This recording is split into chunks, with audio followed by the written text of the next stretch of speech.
probably could get edit bay now because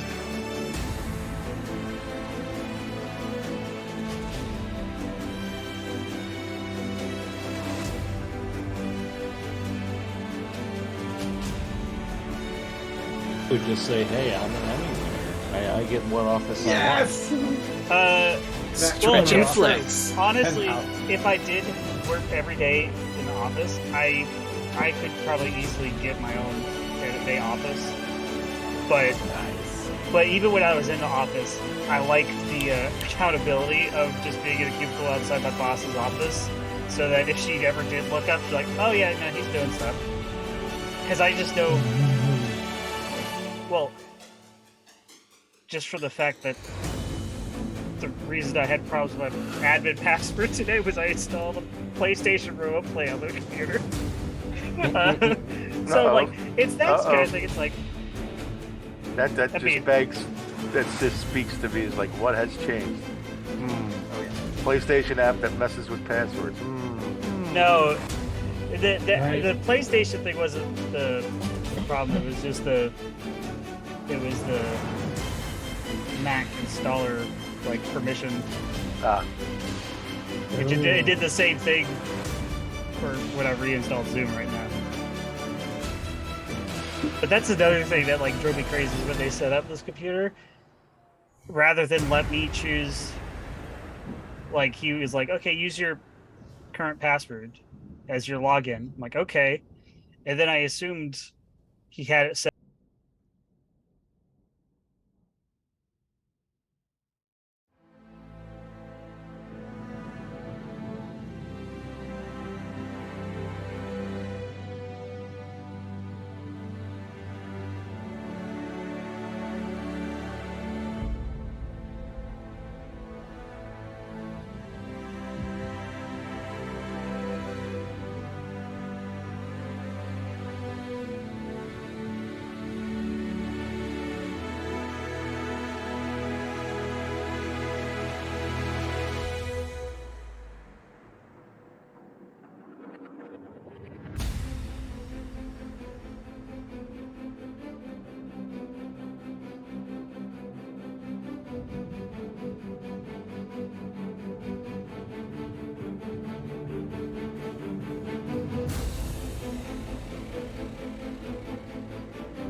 That was right before 1. We're live. Hi. Lies. Welcome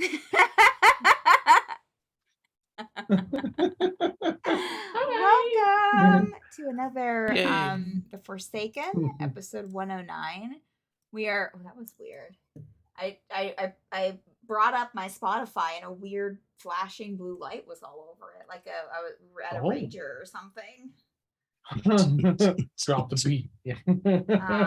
All right. So thank you for being here. Let me just get some creepy music going here for some ambiance. I wish I had saved that file, that thing, Levy and Barat, that YouTube that I found last time that was like distant festival sounds. That was really... Oh, I probably still got it up, maybe. Let's see. I thought I was being laughed at. Glad to see it wasn't. Looking for a drink that gives you... Sorry. I haven't quite installed ad blocker, so... Oopsies. That's a very loud festival. You just like to support creators. Festivals. Yeah. No, I'm too scared to. A lot of moaning. Blocker. This one's a little high temp, but I don't know. I mean, just turn it down a little bit. Oh, thank you, Mason. Actually, just go with That's It's good Is to that the start same playing one? Thriller. Lost Temple. a different one. That's one that you had sent me earlier. Well, you sent all of Earlier? us. Oh, that was back. Sorry. Yeah, that was. I went too far back. I went too far back. Anyways, welcome to another episode of The Forsaken, episode 109. We're happy to have you. Welcome players, welcome viewers. And we're back. All right, so I don't really have a written out description of a summary of last week, but we'll try to cover it. Mostly a conversation, but we did have a little bit of retcon with Gerbil. Since Jonathan, why do I have like a couple of different sounds playing? This is just being really weird with like, it just sounds like a mess of sounds right now. Okay. I don't know. That festival one that I passed on to y'all is a mess. So I ended up playing with the music and it just sounded like just a bunch of instruments just out of, just not even together. So last week we had a little bit retcon with Gerbil since Jonathan wasn't here for the session before that. Gerbil got to talk with Shanad a little bit. Also met Shanad's friend. Followed Shanad and kind of found out a little bit of what, she had been through up to that point with the library. Followed Shanad and her friend Losa over to this kind of interesting building out on the water. Out to this interesting building out in the water that Gerbil, once inside, kind of recognized from, a thing that they had with Aurelius before the trials. It was something that he remembered from his little thing with that. And that was quite a few episodes ago. Quite a while ago. And also met some interesting cats there. Rhaenyra was drawn to the Titan out in the water. Had a couple of discussions about that. But mostly, this was a conversation, or the beginning of a conversation with Agnes Alpin, which is the grandmother of Bethel Alpin, who is in charge of the library currently. Yes, they had made kind of, Kizil, being a little bit suspicious of her, had she had agreed to having a one-on-one meeting with them, with Nadranal. Once they got inside, Agnes sent Nadranal. Well, he just disappeared, but then they found out that he had been in some weird kind of maze before that, during that time, the 10 minutes that he was gone. And yeah, the conversation kind of got a little interesting, I guess. If you're trying to talk, Jonathan, we can't hear you. Okay. I did was. Yeah.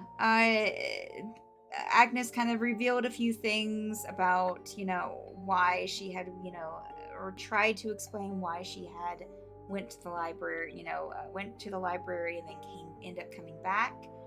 I think that she revealed on the Titan, correct, and the heart.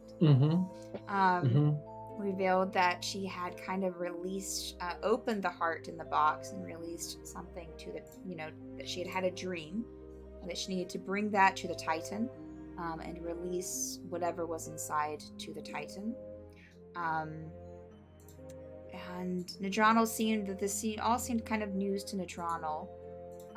Well, at least he might have been gone during that part, but he definitely seems a little surprised at Agnes's sudden kind of weird turn. Kazil was able to do, was it Hold Monster? Was that the last? Oh no, you were doing your mass suggestion. Mass suggestion. Yep. Which lasts for 24 hours, right? As long as you keep playing. Correct. I don't have to keep playing. That was just for show. Okay, well. And then while you were doing that, a few people went outside the tent at least, and grabbed a few people from the party. Hashana, Abram, and Magdalene. I think that was it. Correct? Are those 3? To bring them back into the tent for continued discussions with Bethel Alpin. Not Bethel Alpin, I'm sorry, Agnes Alpin. And that's pretty much where we ended. We ended with everyone there. Not everyone, but everyone who had went outside to grab some people outside the tent. I think Magdalene had been, kind of looked at all of you that were outside and grabbed some people and ready to go in. And everyone agreed. And so Magdalene would have opened the tent door and kind of let everyone inside in front of her. And also to note, because I think that we might have discussed this after the show, after the episode last week, after we stopped being live, that Juniper, your Warforged that you had awoken, you and Kazil's baby Warforged, has been just following you around. Instant eye roll. Instant eye roll. Wow. But it has Just send it into the ruins. Oh, Go save some people. oh, that's what you meant. I thought you were just like, just throw it at the ruins. No, I think that's what he means altogether. But How many ruin babies does Kazil have? To the ruins with you. oh well, Michelle. Yes. Yeah. Ow. Wow. So You guys got mad at me for talking about IT. That's great though. So yeah, That so goes in your this your chat. your Warforged has been following you around, Juniper, and just kind of probably randomly repeating words that you say, and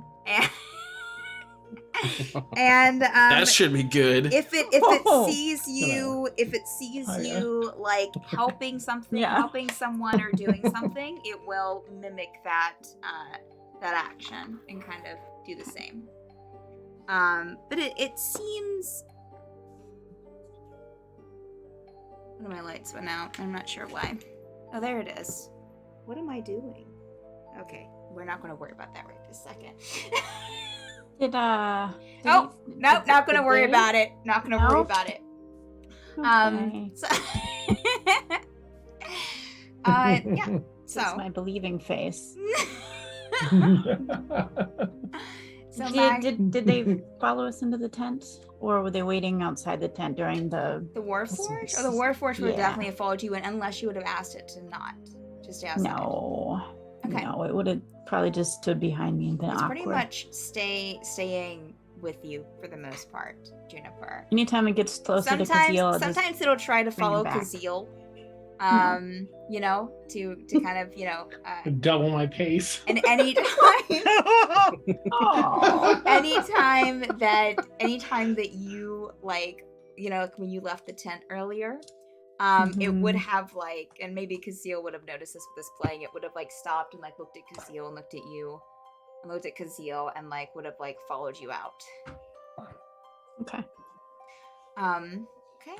Yeah, so everyone steps back into the tent that had left earlier. Still there, Kazil's playing the violin. Why don't did you roll performance check last week, Kazil?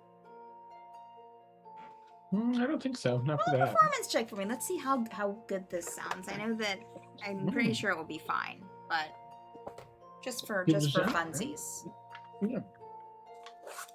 So I've got it pulled up in here. Let me just do performance. Click it. 24. Yeah. You walk in and just leaving and kind of going back out. You had heard the festival music and stuff kind of in the background. Walking back in, that's definitely muffled from the tent, and you can hear, and you're kind of this beautiful violin melody. You said it was kind of haunting. Because you used some words to describe it last week that I've forgotten. I'm sorry. Just the usual with a suggestion, sort of like an earworm to start, but then it increases with a crescendoing into almost a fevered pitch that's a frenzied pitch that kind of captures their minds. Lovely. Let me fix. For some reason, I have Kazeel on here twice. Left, that is gerbil. I have Kazeel there instead of gerbil. Oh no, I don't like that. I thought it was like just an extra spot that no one was in. No. That I'm okay there with. We go. It's fixed. Sorry, friends. Oh. So everyone walks in, and Bethel Alpin is Bethel. Jesus, Agnes. Yeah, that no. Agnes Alpin is still sitting there, under mass suggestion, just kind of looking about the room. Was there anything? Did I ask y'all who had stayed in the tent if there was anything that you had wanted to do? Like before we ended last week, if there's anything that you were wanting to do, like during the 10 minutes that they were out of the tent. Because I think Kazeel was still in there. Because I think the only people that left were Zavar, I'm in the tent. Juniper. I thought there was someone else that left, but maybe it was just you Gerbil, I thought. Gerbil, did you leave the tent? Yeah, Gerbil. Yeah, because Gerbil helped to go gather all the people. Yeah. Okay. And to keep Zavar from killing her. So that leaves Rhaenyra, Kazeel, you're playing, but there's anything that you wanted to say or anything like that. Rhaenyra and Tegan inside the tent for like 10 minutes. Was there anything that you wanted to do during that time? I just want to share with what's their name that came back in, the ASMR, that what we've discovered. Nadrano. They're flip-flopping. Nadrano, thank you. They're flip-flopping. They can be a danger. They were a danger when the spirits take over, the evil spirits that are saying, or perceived evil that are saying, take down this whole place and bring back the old one. They're a real danger, and when the good spirits are there, they seem to be a boon, but they're not really safe to just trust and be left alone. And I'll give all the details and facts that I'm covered. And if I have to, I'll have her say it. I'll be like, tell him what you told us. Kind of thing. Okay. Yeah, I would say a couple of times you could do that, and or as many times you wanted to, but we'll say a couple of times you do that, and so she says it from her own mouth. Nadrano, I'm sure, would at one point during that 10 minutes that the others were gone, we kind of go over to, because he had just recently, for those watching, he had just recently came back from the maze not too long before we ended last week, so it's still very kind of fresh for him, because the last thing that he knew was they had started the conversation and he was gone. Nadrano will go over to Agnes and kind of kneel in front of her, and Agnes, I don't know why, I don't know why you're, I wish I understood. I do understand a little, but these people are just trying to help us. You know that. It's part of everything. And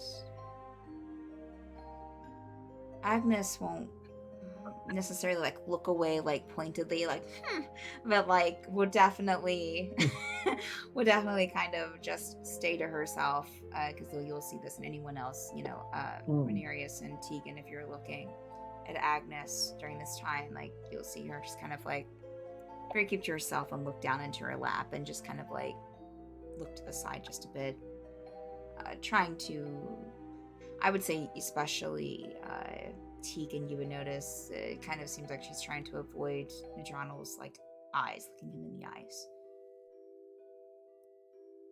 Oh, and I don't want to step on anyone else's toes, but I just want to add quickly that I'll share with Nadrano that I have means that I believe can draw out the rest of the spirits and return her just kind of back to zero.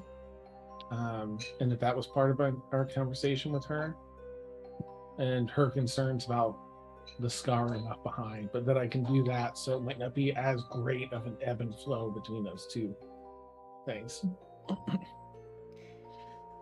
John will look at you. If they can get Ashana to help. She has a little bit of experience with this. She might be able to do something here. I'm sure of it. And he'll kind of look at Agnes one more time and stand and kind of come over to you, because he'll kind of speak up a little bit above the music. She's tried to work with Agnes before, but Agnes insisted that she didn't need any assistance, but it appears things are maybe a little bit worse than what she was letting on. Thank you. Has she always been besieged by spirits? No, it's been since she came back from the library. It was something they did to her. Well, that she did to herself there. And I would say that even though Nadrano's not, he's having to speak over the music, and so you'll see Agnes kind of twist a bit. And I did do it to myself. I've already said that.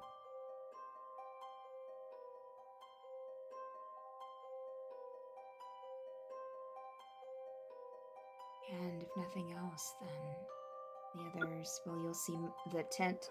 Those inside will see the tent flap open, and the others coming back, with Magdalene coming in last, but you'll also see a white-haired, human-appearing female, or female-appearing human, and in the kind of this red plain dress, and then Abram, that some of you had met earlier, or at least seen earlier, and the female with the white hair you had seen, pretty much, as far as you could tell, teaching magic or something to children when you came into the city at first.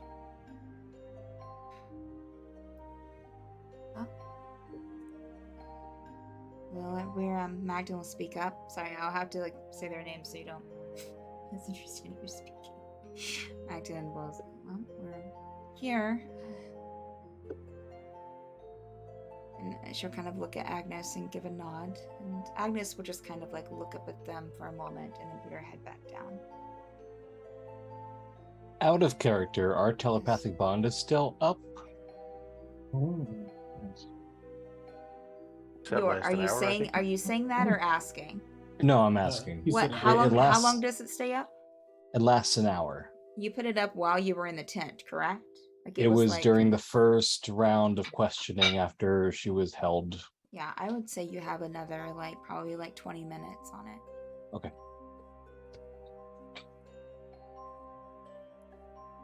I'll let everyone know what I shared with the drama then. John will look around and, well, what do you want to do?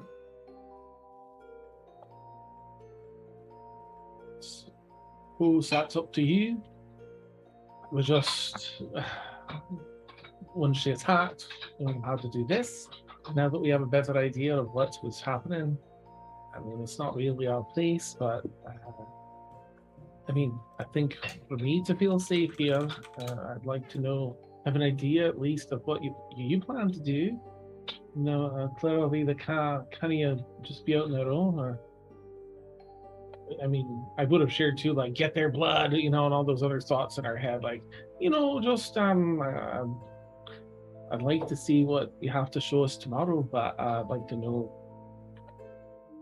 that we're safe, right? And that she's being helped in a secure place. You tell us, I suppose, unless any of you have any questions while we have the time for her, or any thoughts on, I think, in you. I'll just look around my friends. I would agree with Kazil. Not so much to the point of safety, but what happens next largely depends on what your judgments are. We are very out of place here, and we would not want to transgress upon any local customs you may have here in the Northern Crown.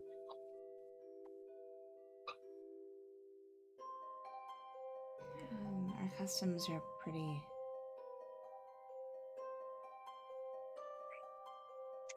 open, I guess. We don't usually have that much trouble.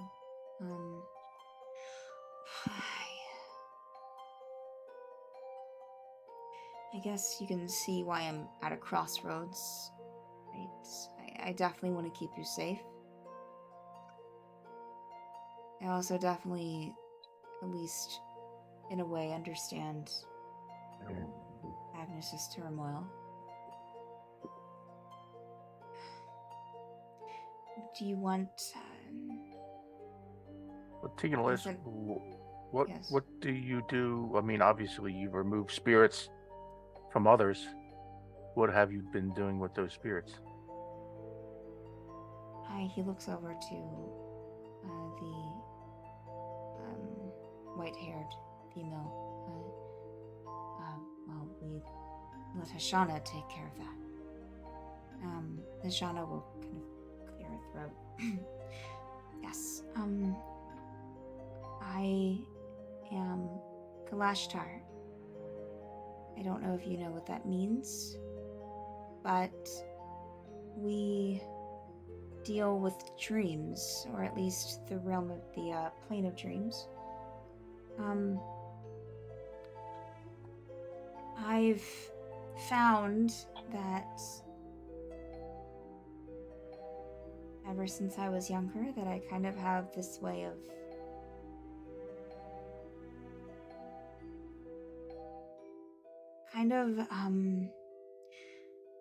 bringing other people's emotions into myself. Fear, and then I keep it there, and then I let it go in the plane of dreams at night with my quarry.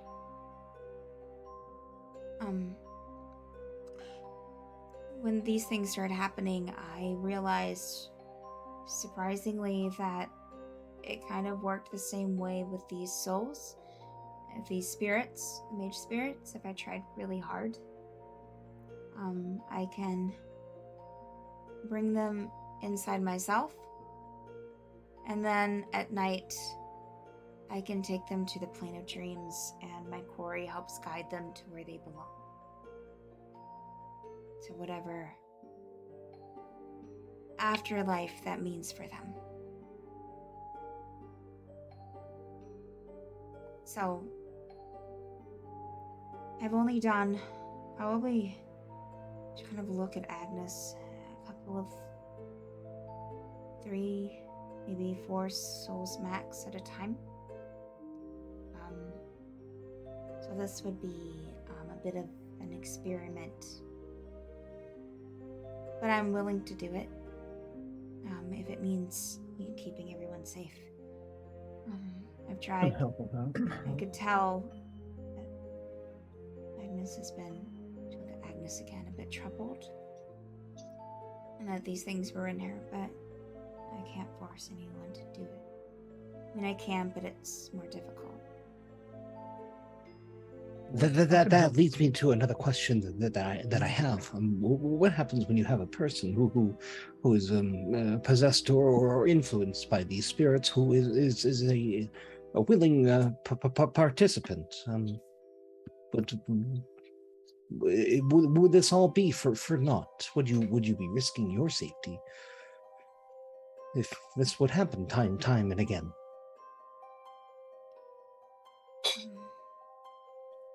The quick answer is I don't know. As I said, I've only done about 3 or 4 souls at a time from people who've, or from just we used to have some souls, kind of spirits, kind of strolling about here, and I would do that and try to send them to where they need to go at night in the plane of dreams, but they kind of stopped. And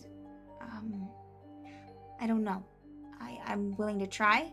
I want to. So, but if I suppose it might not be any different if they're a willing participant and they want them there. But it might just take a little bit more effort, and it might be a little bit more riskier. But I think it'll be okay. I can go and get my brother. He's Kalashtar as well, so he can maybe be here with me to help channel. Things just might get a little I find a lot of these spirits are angry or upset. So sometimes it can be a little interesting. Well, I can help. I need a place to discharge some of the magic safely, and then I can help with that. What do you mean? I have the capacity to draw souls from their crystals like that. Are you I wearing took the a few necklace, Kazil? I have it tucked back under Okay. because I'm sus with everyone here. Are you Someone's sus. So. Kalashtar as well? No, it's magical means. Can't think of my earlier name. Ian Kazil at all. I can't think of it. Urbane? Ingot. Urbane, yeah, Urbane. Are you Oh, talking Urbane about? and all. I suppose. Urbane. But I can help you with notice. There's at least however many, it's like now half a dozen, whatever, half a dozen left. But I need to make some room, and I can help so you're not stuck dealing with the danger yourself. I made a promise to her that I'd help bring her back to 0. You can tell, I'm not going to make you roll for it. You can tell that she's looking at you very suspiciously, Kazil. She kind of glances at Nadranal. I was like, sure, kind of motion. She looked back at you. You'll hear a voice in your head, Kazil. I'm very interested in how you're doing this. As far as I know, I'm the only one who's been able to do that. So I'm very interested, but Nadranal trusts you, so no one else can hear this. This is just in Kazil's head. Nadranal trusts you. It's okay. And she'll say the last part aloud. Okay.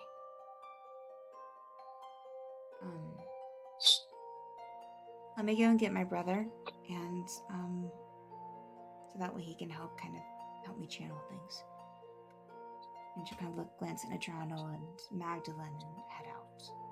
Abram's just kind of standing in the corner, just seemingly just keeping his eyes trained on Agnes, I'm sure.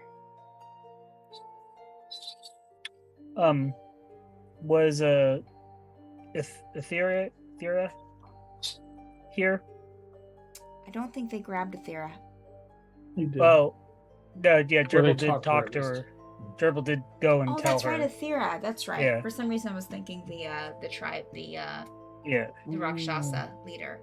No, Yeah. Gerbil Ethera Widow kind of staggered in a little bit past when Magdalene would have closed the tent thing, and she would have kind of Okay. opened it up and sorry.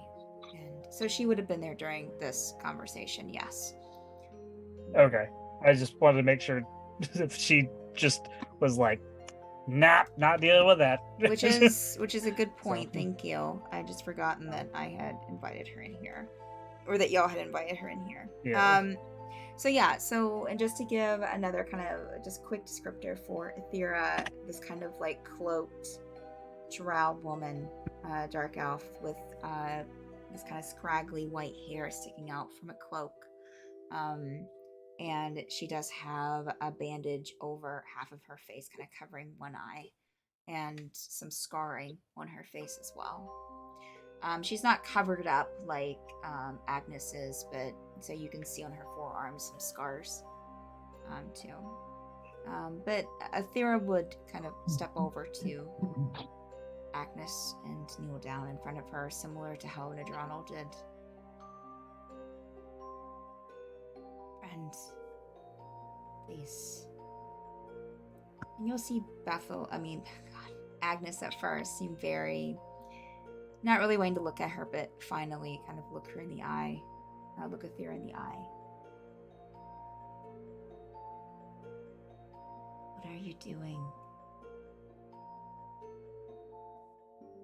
And you'll see Agnes kind of stare at Aethera for a bit. Probably for about at least a minute. And Aethera would nod. And step back to Nadronal. Insight check? What are you inciting? You can tell me what you want to incite. If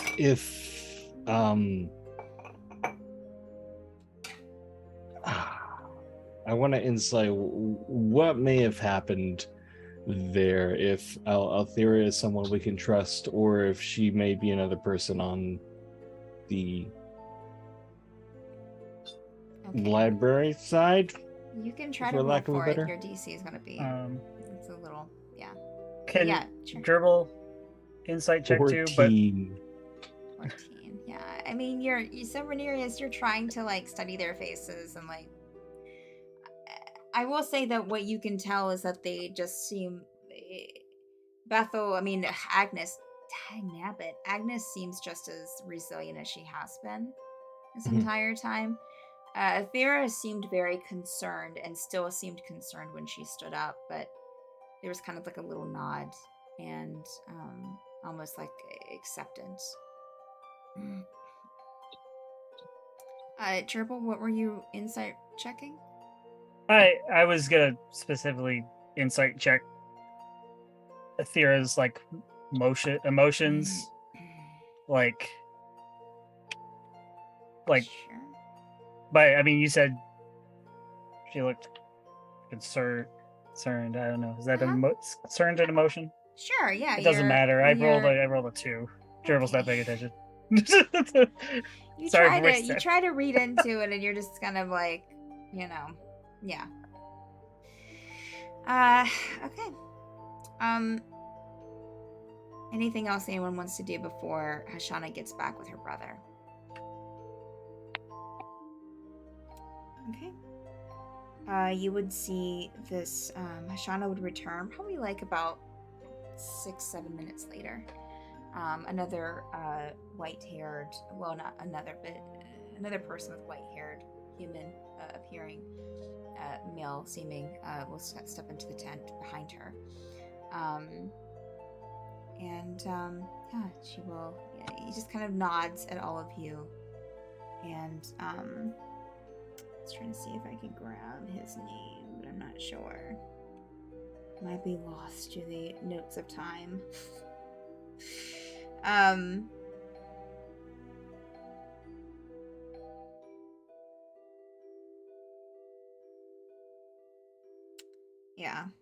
He will nod to all of you and just kind of follow Hashana over towards Agnes.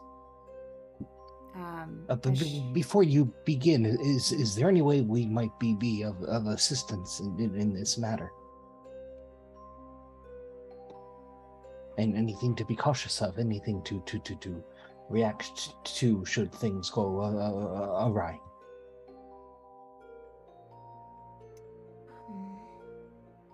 I guess if any spirits get loose during the process, just be ready to fight. I mean, I guess since you're kind of not at Kazeel, I guess Kazeel's, your friend here is going to be helping. I don't really know of anything else that can be done. Just to be ready. You might see. Just kind of look at Nadrano. I've kind of experienced that sometimes when removing these things and putting them into myself, that since I'm kind of accessing the person's, I don't know, subconscious or mind, sometimes things kind of seep out visually. So you might see some things, but unless something seems, I guess, hostile, I wouldn't worry about attacking anything or fighting anything. Okay? You might have a couple of spirits that might kind of float, I like to call it, before kind of resting inside me. But as I said, if they don't attack you, please don't attack them. Sometimes they're just trying to get a little bit of freedom before being placed into another thing. Are you two going to be safe? She kind of look at her brother. I don't know. I've never done this many at one time before, so It's a jerk over guidance. I've never transferred this many souls at one time, so I'm not sure. There's a high possibility I might fall unconscious. I don't know. So just, be ready. Mm-hmm. I would have gone, as I mentioned to them, I need to expel some magic. So wherever they said is a safe place for me to do so.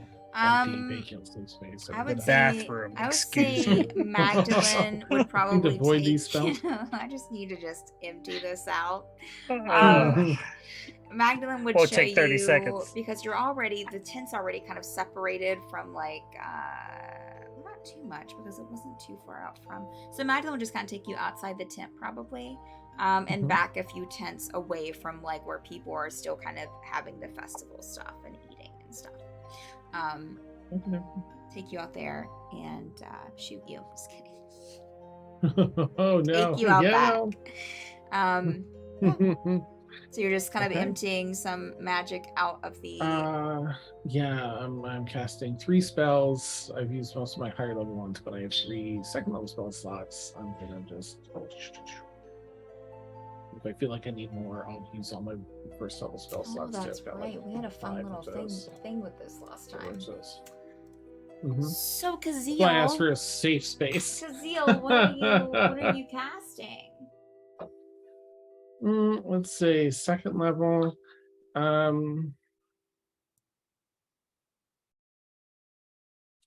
I'm gonna ask for a place where there's some, insects or anything like that. That's safe and away from everyone, and I'm gonna cast Bane on them at second level. Okay. And at second level, would you roll a D100 for me, please, friend? Absolutely.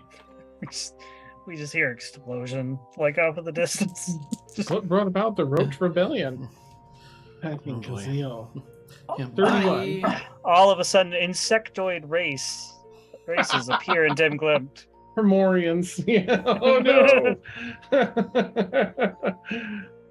All right. So you are targeting the insects that you can find.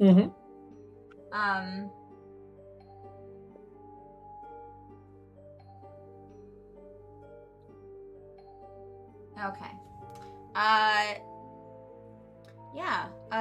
You will see them kind of as you cast Bane on them, they will take kind of like almost start moving towards you, Kazeel, and then immediately just fall over and die. Oh, oops. Well, so sorry. What other spell are you casting? Any different spells or? That spell 3 times, 3 and Okay. 6 targeted each to get as much out as I possibly can. Give me 2 more D100 rolls then. Okay.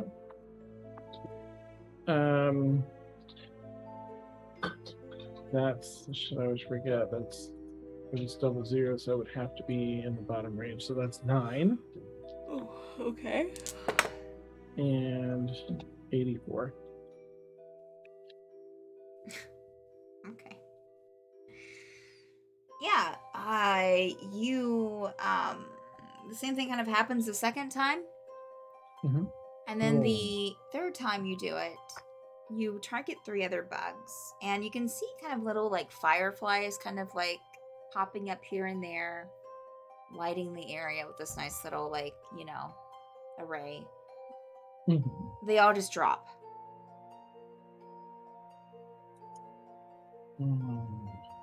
Magdalene will be like, oh.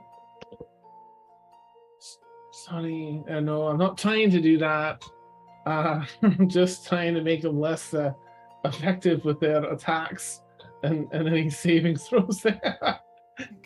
But it's the magic it's spelling that gets a bit wild sometimes. I'm not meaning to question you, Kazeel, but so helping Hashana, you're not going to just, it's not going to kill everyone, right?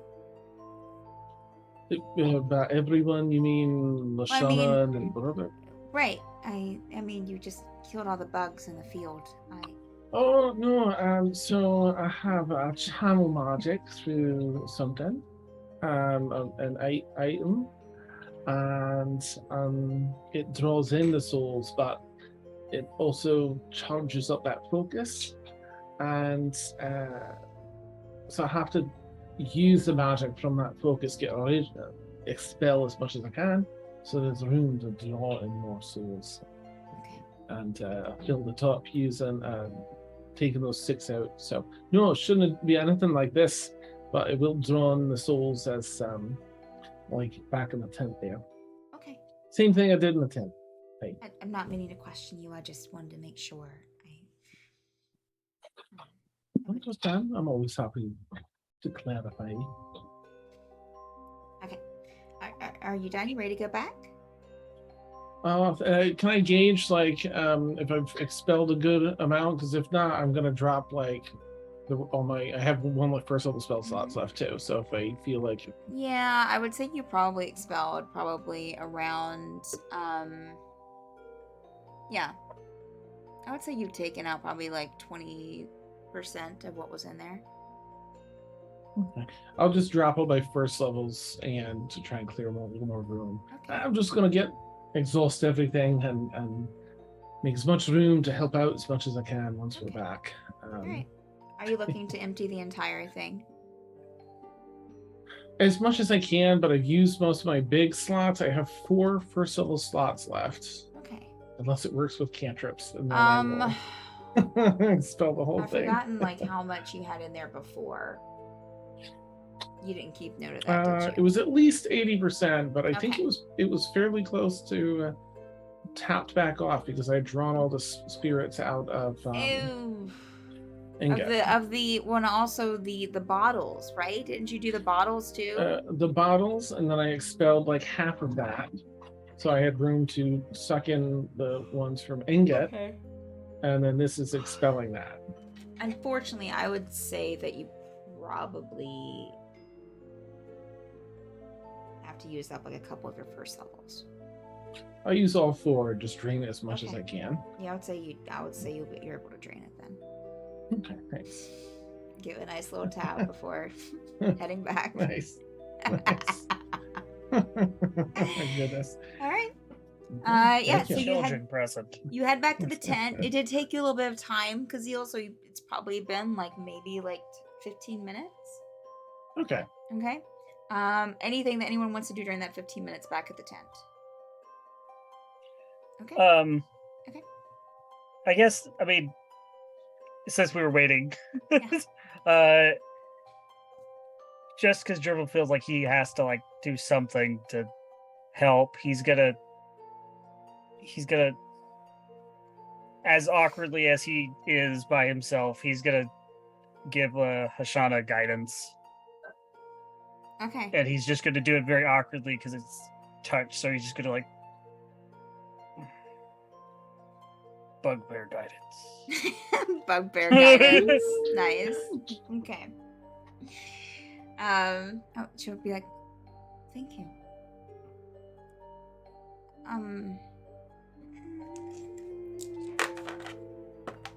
This is the one person Shannon has specifically told him about that she likes. Mhm. If anything happens to her. I would say she probably would have seen. It's not that huge of a place. Like there's not that much real, space. But like, when you do that, thank you. You were the one that Shannon knew, right? Yeah, yes. Um, Yes. Thank you for all you've done and doing for her. She thinks very highly of you. I'm glad she's finally able to get the help she deserves. I think that she's finally learning how to control her powers.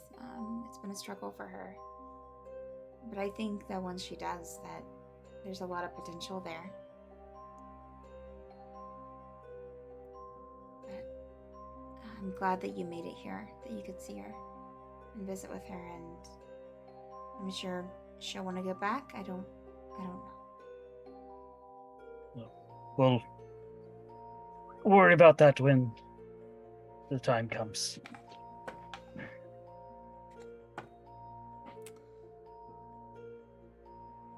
What was your name again? Gerbil. Sorry. It's good to meet you, Gerbil. Nice to meet you too. And then he's also gonna kind of awkwardly like look over at the brother. Hi, Travis. All right. If no one else has anything, we'll say that Kazeel and Just Yes. during that break, I'm gonna recast telepathic bond between the six of us. Or Okay. whoever's. okay. Yeah. But we'll say that Kazeel and Magdalene get back to the tent. Oh, back. I'm sorry, everyone. Oh.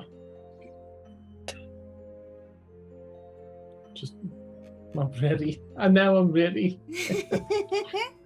Everyone looks at you, Kazeel, as you step in. Is he glowing? Take you the seem the different. scarf, the vest off, and roll up the shirt, loosen the tie. Okay. Let's do this. Shana will nod, and you wouldn't mind just again. She'll go back to speaking in your mind, Kazeel. I don't know what you're doing, Mhm. but you want to come over here and stand beside me. And if you feel anything that scares you or that you want to step out of,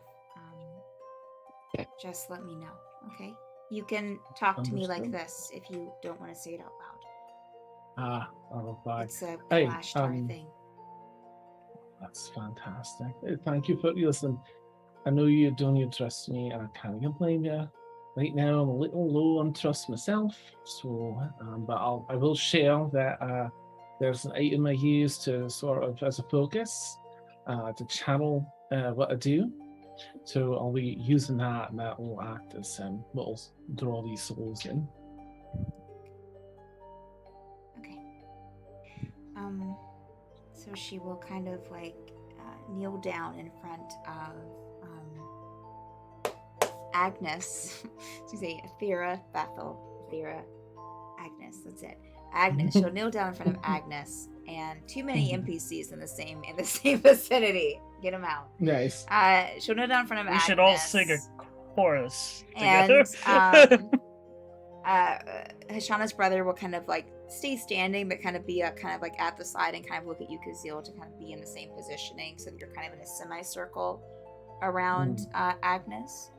And Hashana's brother will put one hand on Hashana's shoulder, and the other one on Agnes's shoulder. Agnes is still, because of the mass suggestion, is still just sitting there. And what kind of smirk a bit as she's sitting there.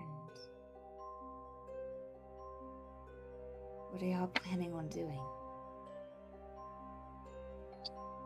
Just blowing out the souls, like I mentioned before, get you back to just you in there.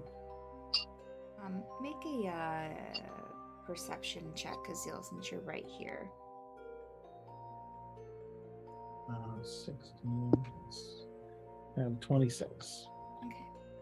You, that high perception check, you notice not only a bit of fear on Agnes's face, but also a bit of fear on Hashana's face, probably maybe of the situation, but also maybe of Agnes herself. And a little hesitation there. Hashana kneeling in front of Agnes. Agnes, I'm just gonna try to get some of these things out of you, these spirits. I'm not trying to hurt you. And Agnes will kind of half smile. Well, I wish you luck, then. And almost with a little bit, you would notice Kazil with that high perception, a little bit of a snarl. Ever so slight. As she says that. Which could mean a lot of things, but yeah. Casio, could just let me know when you take the pendant out. Or do you still have it hidden, or have you? I'm gonna quickly just use the mental message there, and just. I'm sensing a vibe. Just before we get started in here, is there something I should know?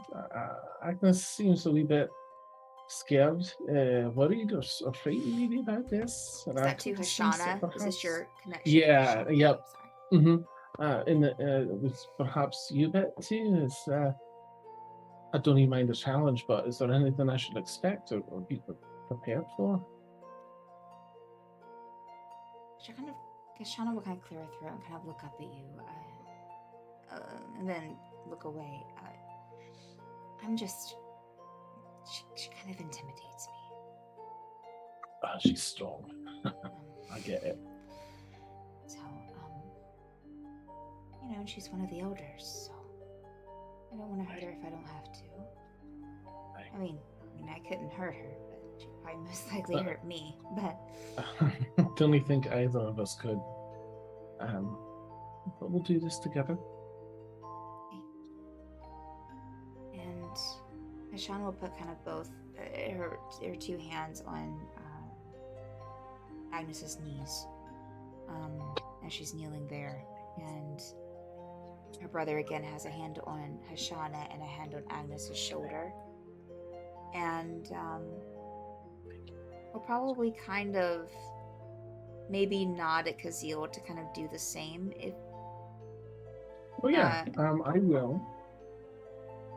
In fact, that's when I'm waiting until I get the let's do this to pull out the pendant. So give me the heads up when they're like, it's time. Well, they seem to be preparing. I don't really know if they'll give you like, let's go.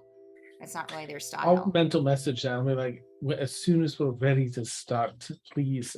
Excuse me. That's what I'm preparing. Please let me know. That's what I'm preparing to do. At the last moment. I won't be able to. I'll be concentrating. I just. All right. She'll kind of look back at Agnes, and so are you putting one hand? Are you I will. touching With Agnes one hand. and Ashana, like her brother? Or are you doing it differently? I'll probably match, and sync one hand on Lashana.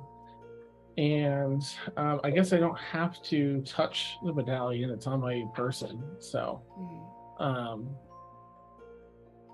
yeah, I'll put the other hand on Agnes. Okay. All right. Okay. So, Shauna will kind of start to everyone else in the room will kind of look to almost start to go into a trance. The candles that are in the room will start to oddly dim, a couple of them blowing out, almost putting this eerie light in the room, and almost seeming to change from the usual kind of yellowish white glow of candles to almost like a prismatic glow. You start to see kind of different specks of color kind of floating about the room, like almost like it's refracted light. There's a slight kind of purplish glow coming from Hashana that seems to get a little bit brighter and brighter. And that will kind of travel from Hashana's hands to Agnes herself. And Agnes will suddenly not only have that purplish glow, but also this kind of greenish glow that you would recognize with the Shiga. And will start to kind of like pulsate through her. And Agnes will kind of sit there and just start to kind of like turn and twist as this green glow kind of moves within her, like almost like different, almost like snakes of light moving in and out of her.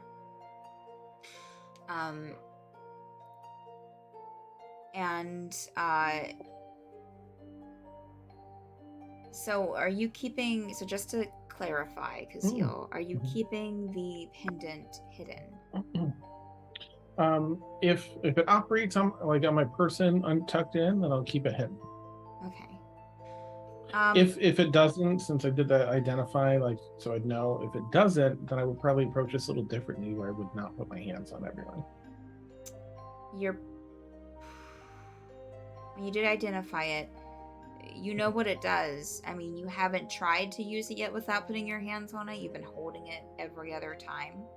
So it's a little bit of a gamble.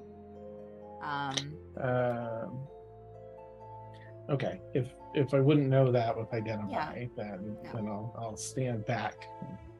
I'll just stay back. I won't do the holding on to her like her brother is. Okay. I would say that and so do you take it out of your shirt? I'm sorry, I'm needing some clarification on are you keeping the necklace inside under your clothes? Or are you taking it that's out? through me. That's through me. I figured I'd know. I would say that once, at the moment I see the soul snaking and stuff, that's when I'd pull this out. Okay. Not touching them now because. So you would take your hands off of Hashana and Agnes and kind of pull. I wouldn't have even touched them. Yeah. Oh, okay. So you wouldn't have even touched them. I would say that when things start kind of gearing up, you would get a mental message or kind of like another kind of mental connection. This time from male voice or, deeper voice, I guess I should say.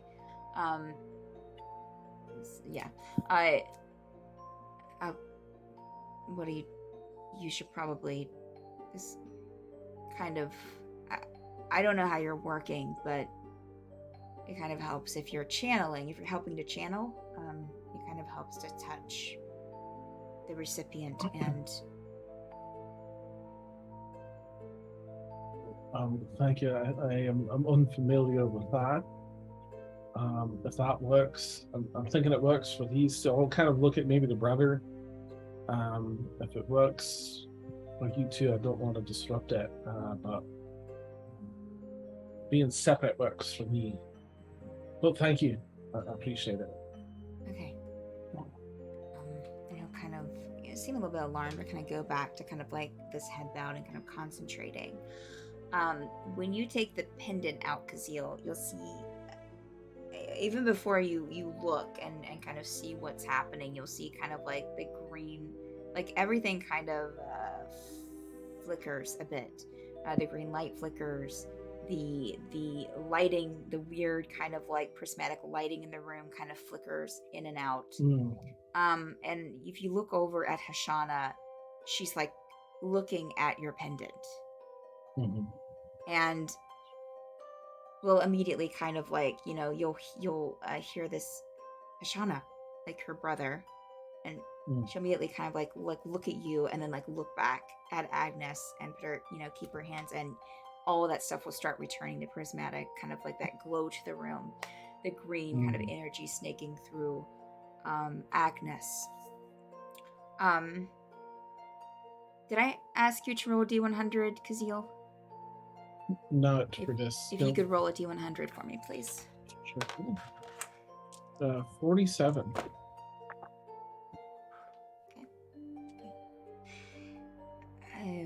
Okay. Kazil, you, as you're standing there holding the pendant, you can feel a few of the souls kind of coming through the pendant and maybe getting caught in there, but I would say that with that roll, that there's something that's almost kind of telling you that if you wanted to channel these to Hashanah, that you just have to put your hand on her shoulder. You just have to like touch her, and if you wanted to, that the pendant will store these souls. But if you wanted to send them to Hashanah, there's something within this kind of magic and in this like ritual and with your arcanic ability that seems to be like, if I touch her, I could just kind of channel them like her brother is doing to Hashanah. I see. I will file that away. Okay. Thank you. That you just keep holding the pendant, correct? Correct. You're not. Okay. Okay. But you do feel that it's working. You're definitely able to channel souls here. You feel that it's working in tandem with Hashanah's work. You're not feeling anything. I mean, it definitely feels powerful, but and you definitely feel kind of a force from the souls coming out of Agnes and into the pendant. And you're not getting as many as you normally would. Probably like 5 or 6 or 7. The rest of them kind of channel into Hashanah, or seem to be trying to. Okay. You'll see them kind of snake in and out of Agnes, and a few of them move into Hashanah and snake a bit and then just dissipate. Her eyes start glowing green, and her purple light starts becoming kind of like interfused with a greenish light as well. The rest of you, while this is happening, I was asked, is there anything that anyone wants to do other than conceal while all of this is happening? It's been maybe 3-4 minutes, like 4 or 5 minutes at this point. Okay.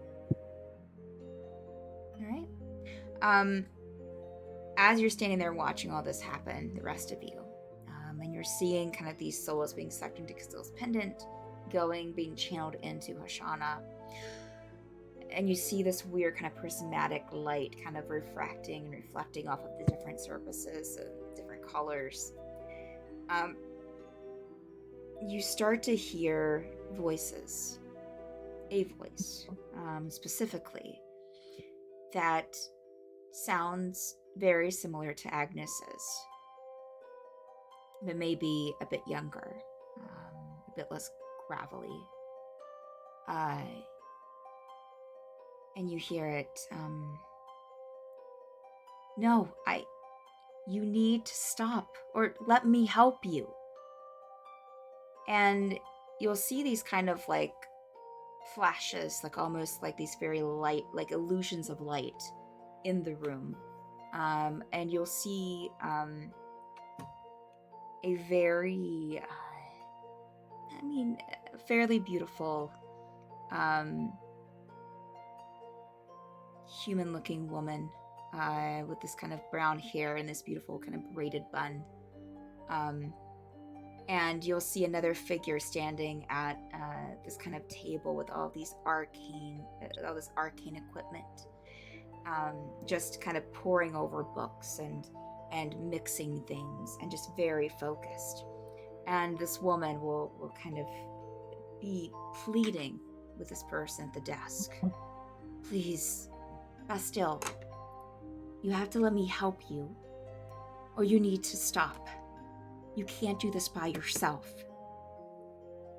And the voice from the one standing at the amongst everything. I told you to leave me alone. I don't need you. I don't need you here. I don't need your help. Why won't you just let me help you? We could do this together. We can make it happen. No. I said, no, turn to her. I don't need you. And the face is very darkened of the person who's saying this to her. As they say that last line, though, they seem almost a step into light, and you can see a bit of these kind of striking blue eyes, and this kind of brownish blonde hair, and this kind of scraggly beard, mustache.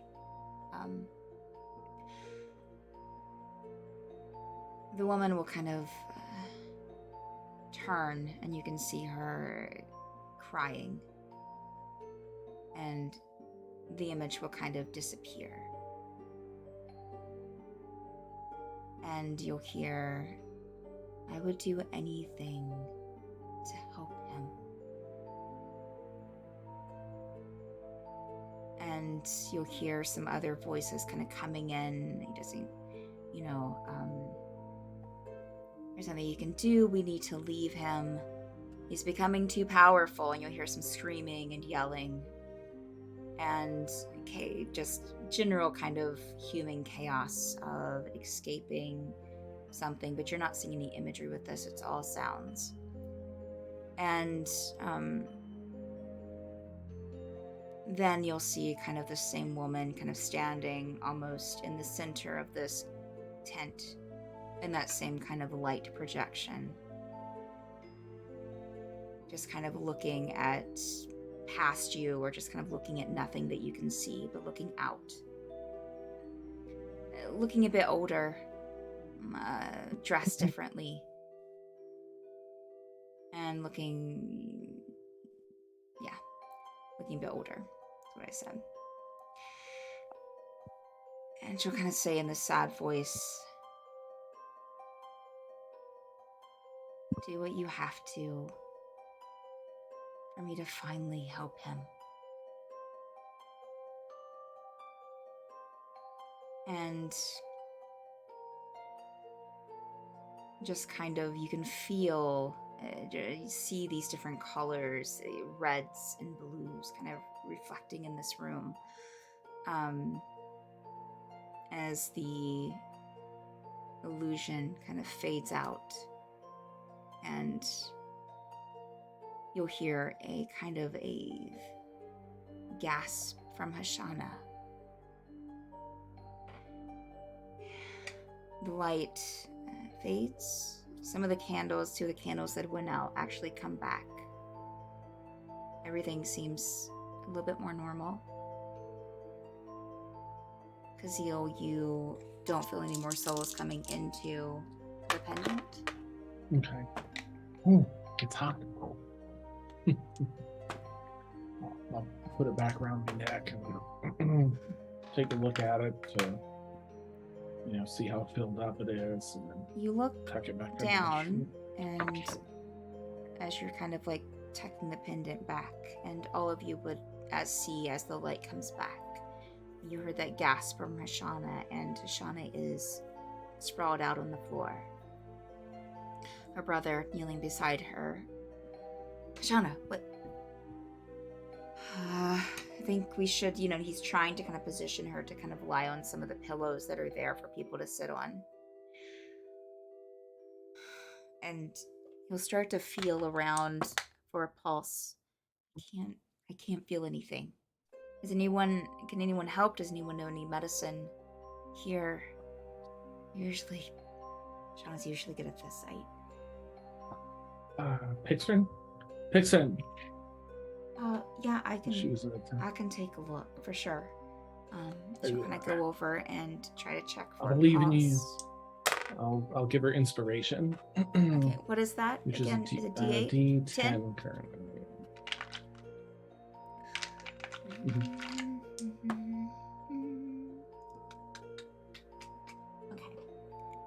Oh, I can feel a pulse.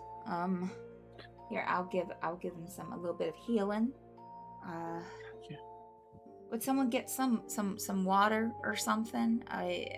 Madam will be like, oh, I'll go and get something, and she'll kind of quickly head out the tent, and come back a couple minutes later with like a pitcher of water and a glass, and we'll go over to Hashana and try to feed her some water. Agnes is just sitting there with her head down, almost kind of concaved on herself a bit, not looking up at anyone. After the water, Hashana comes to a bit. Is there anything that anyone wants to do?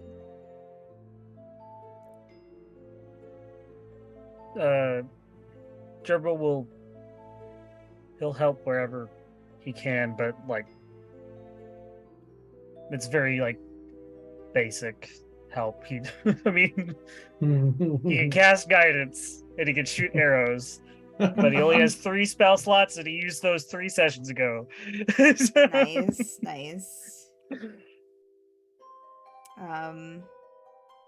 Yeah. Let's see here. Oh, okay. Found her brother's name finally. Bob.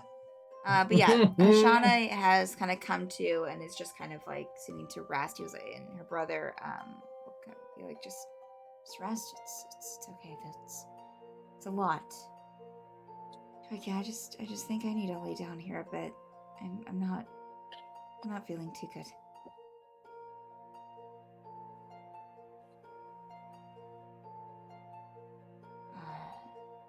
Joanna will kind of look around.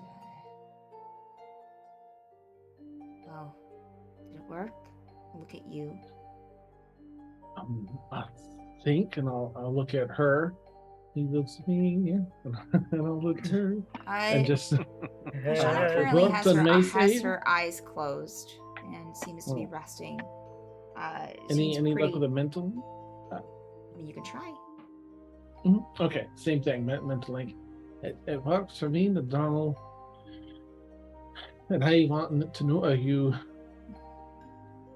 all things considered, right? And did it work successfully? I think it mentally, I should say, I think it did. I feel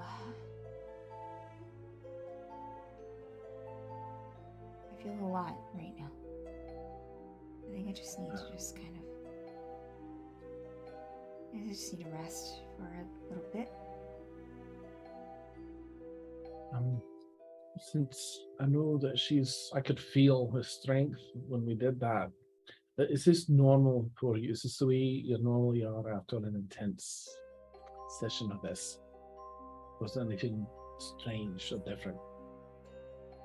I mean, I've only done about 4 souls at a time, so this was a lot. I'm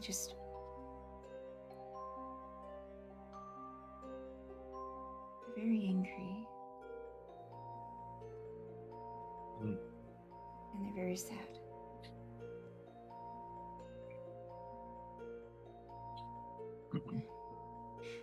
Where did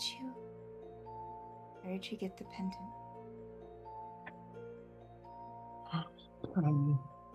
It was chance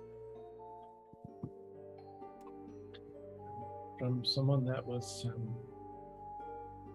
chased and hardened by the library. Had to give up their life and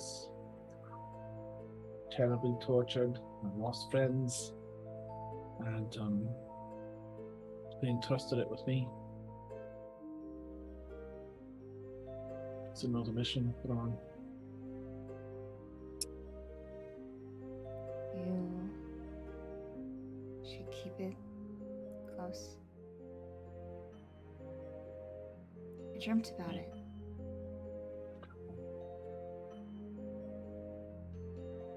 Which is weird because that kind don't dream. This was an exception. What was the dream? It was just of me finding it. And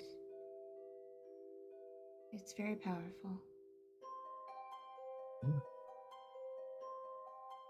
It'll come in use, I think.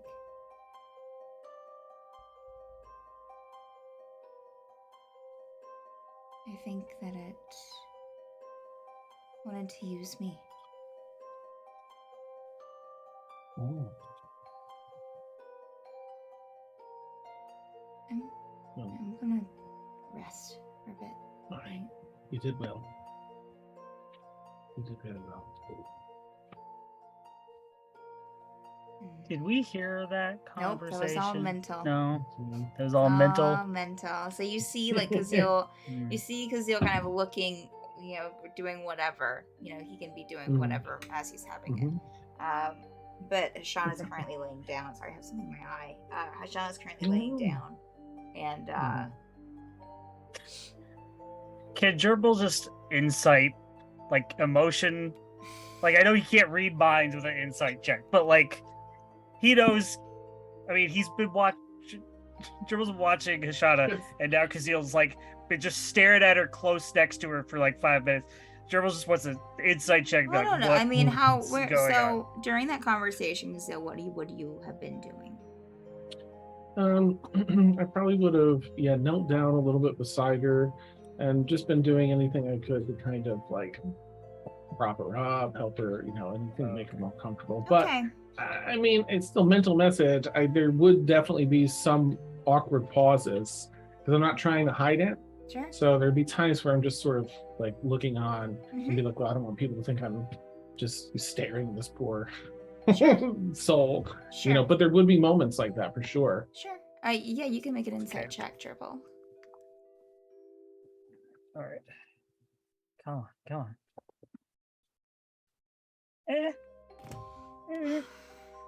on. 13. Okay. You would be able to tell that Ashana's very tired. You would see a few moments of worry pass over her face. As she's laying there and Kazil's kind of propping stuff up for her. And you would probably see just a couple of expressions from Kazil, but nothing that really gives away like a lot,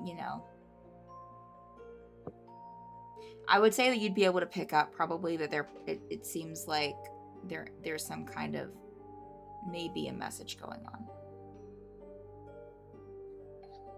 We've been doing a lot of the same face with our mental messaging. Yeah. Yeah. It's Mhm. Kazil's pooping face. Yeah. But he's not pooping, so there's only one Yeah. one deduction I can wish be you wouldn't made. do that in front of us so Not that you frequently. Too many dice. Gerbil's just keeping watch. He just looks over because he's just sitting on a log, staring. Yeah. So, That's awesome. sorry, just ruined an Mm-mm. intense story moment. I'll probably, since Agnes is still under the thing, I would just turn and ask her after that. Do you feel that, is there anything left, any spirits left within you aside from just your own?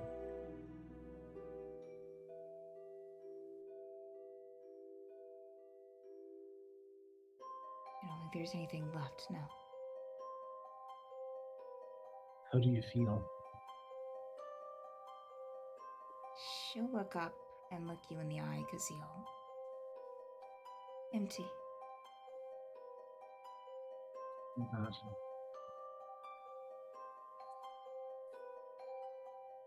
I'm sorry that. Oh, go ahead, please. No, I'm just gonna choose to look back down. I can imagine that. I'm sorry that the best solution in the moment is this. I know. I can't imagine how it feels having so many within you, and then none. But I hope you're able to process that and find your way back to you and you alone. This way, hopefully you won't be swayed too much one direction or the other and have all that conflict, or as much at least. But I know it's tough. I know this must have been fairly brutal, so well, we're here, and in the future, if there's anything I can do for you to help at all, to support, because I know I made this decision for you. I don't really like taking away people's agency. So to take my responsibility for what has happened here, if there's anything I can do to help, that's as long as it's not dangerous to innocents or anything like that, anything can help you to recover, let me know and I'll do my best. For what it's worth. She'll look back up at you. I'm not sure what's worse. Having voices and beings inside yourself that are not your own. Or having them live and like nothing.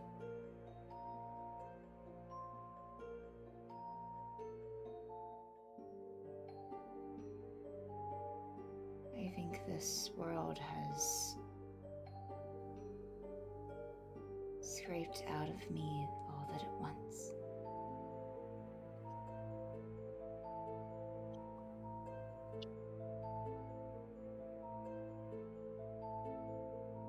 But I would like to rest. Do I have your permission to do that? Right, please continue your trance, and I'm just going to turn things over to. I'll look back at Nadrano. Can I have a bed? Nadrano, she is ready to rest. There's another 23 hours on the suggestion I have. So you tell us what it is, if you would, that you're wish to do. If you feel like you can keep things safe for us, I'm happy to drop all this so she and you can do what you need to do. Yes, I can talk to Datra and maybe have a couple of her guards maybe watch her, but I think kind of go back over, kind of step over slowly to Agnes and kneel down in front of her again. Look at her. Agnes, are we done here? And Agnes will think I'm done, yes.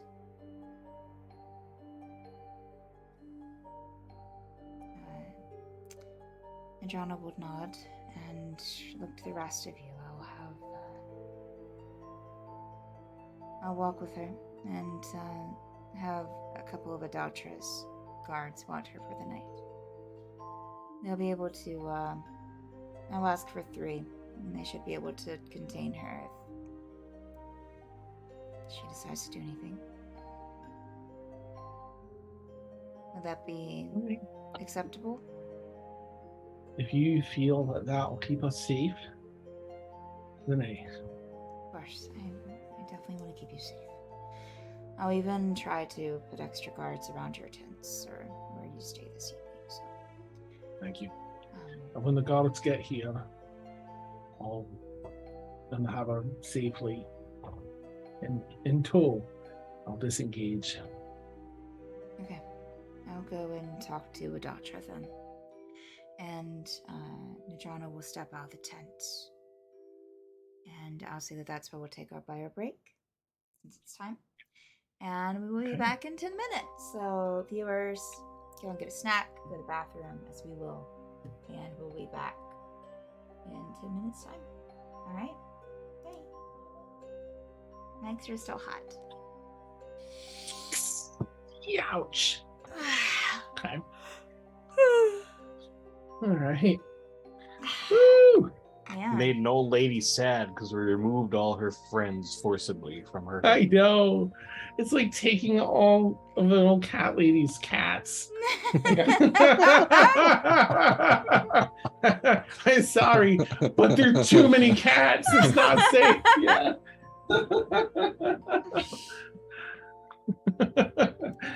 Oh. I'm gonna get a snack. Mm-hmm. Get You the can get a bowl of snack attack cereal. happen. Mm-hmm. Mm-hmm. Now look, cereal.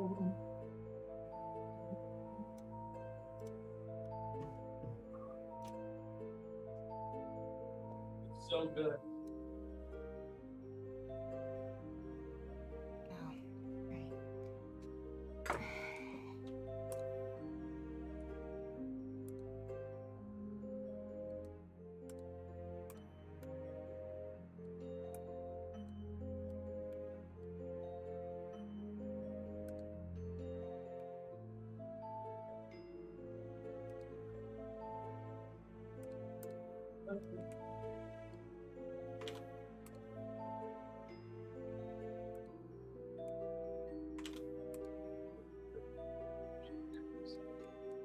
So cool. Wow. Okay.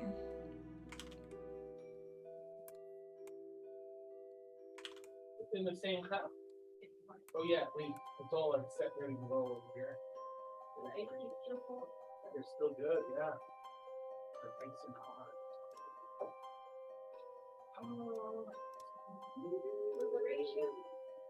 Okay. I mean, I'm always good for food spice.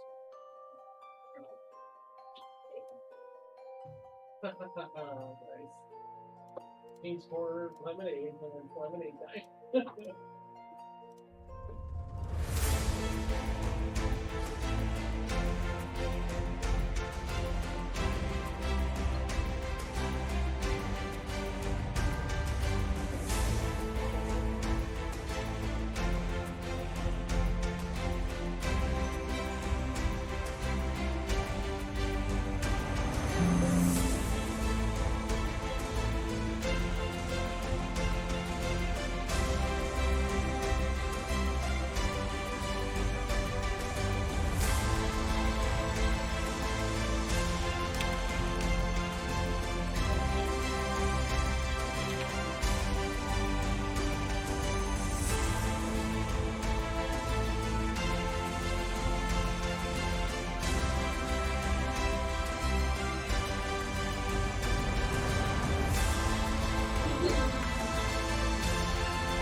Smash so hard though. Hello, chat. Get back to my chat.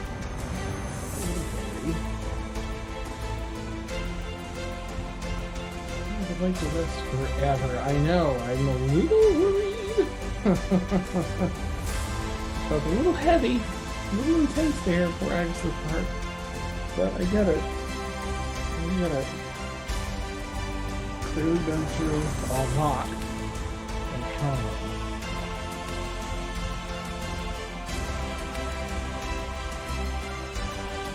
I love this precision image, but it still has like the old Maverick logo. Like red and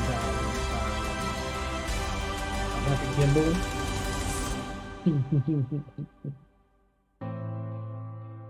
So we have the Choco. A Choco Toronto. Okay.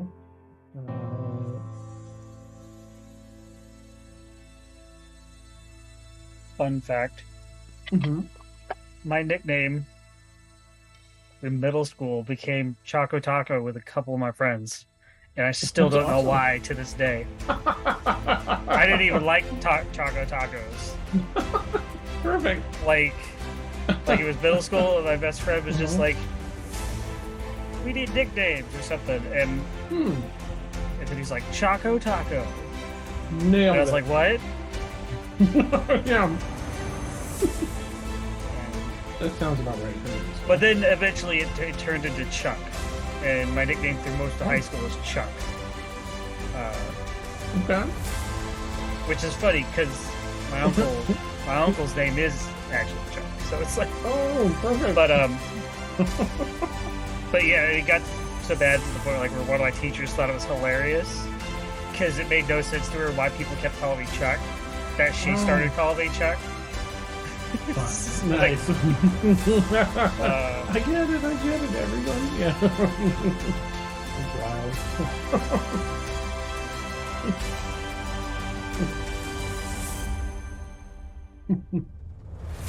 I'm middle school.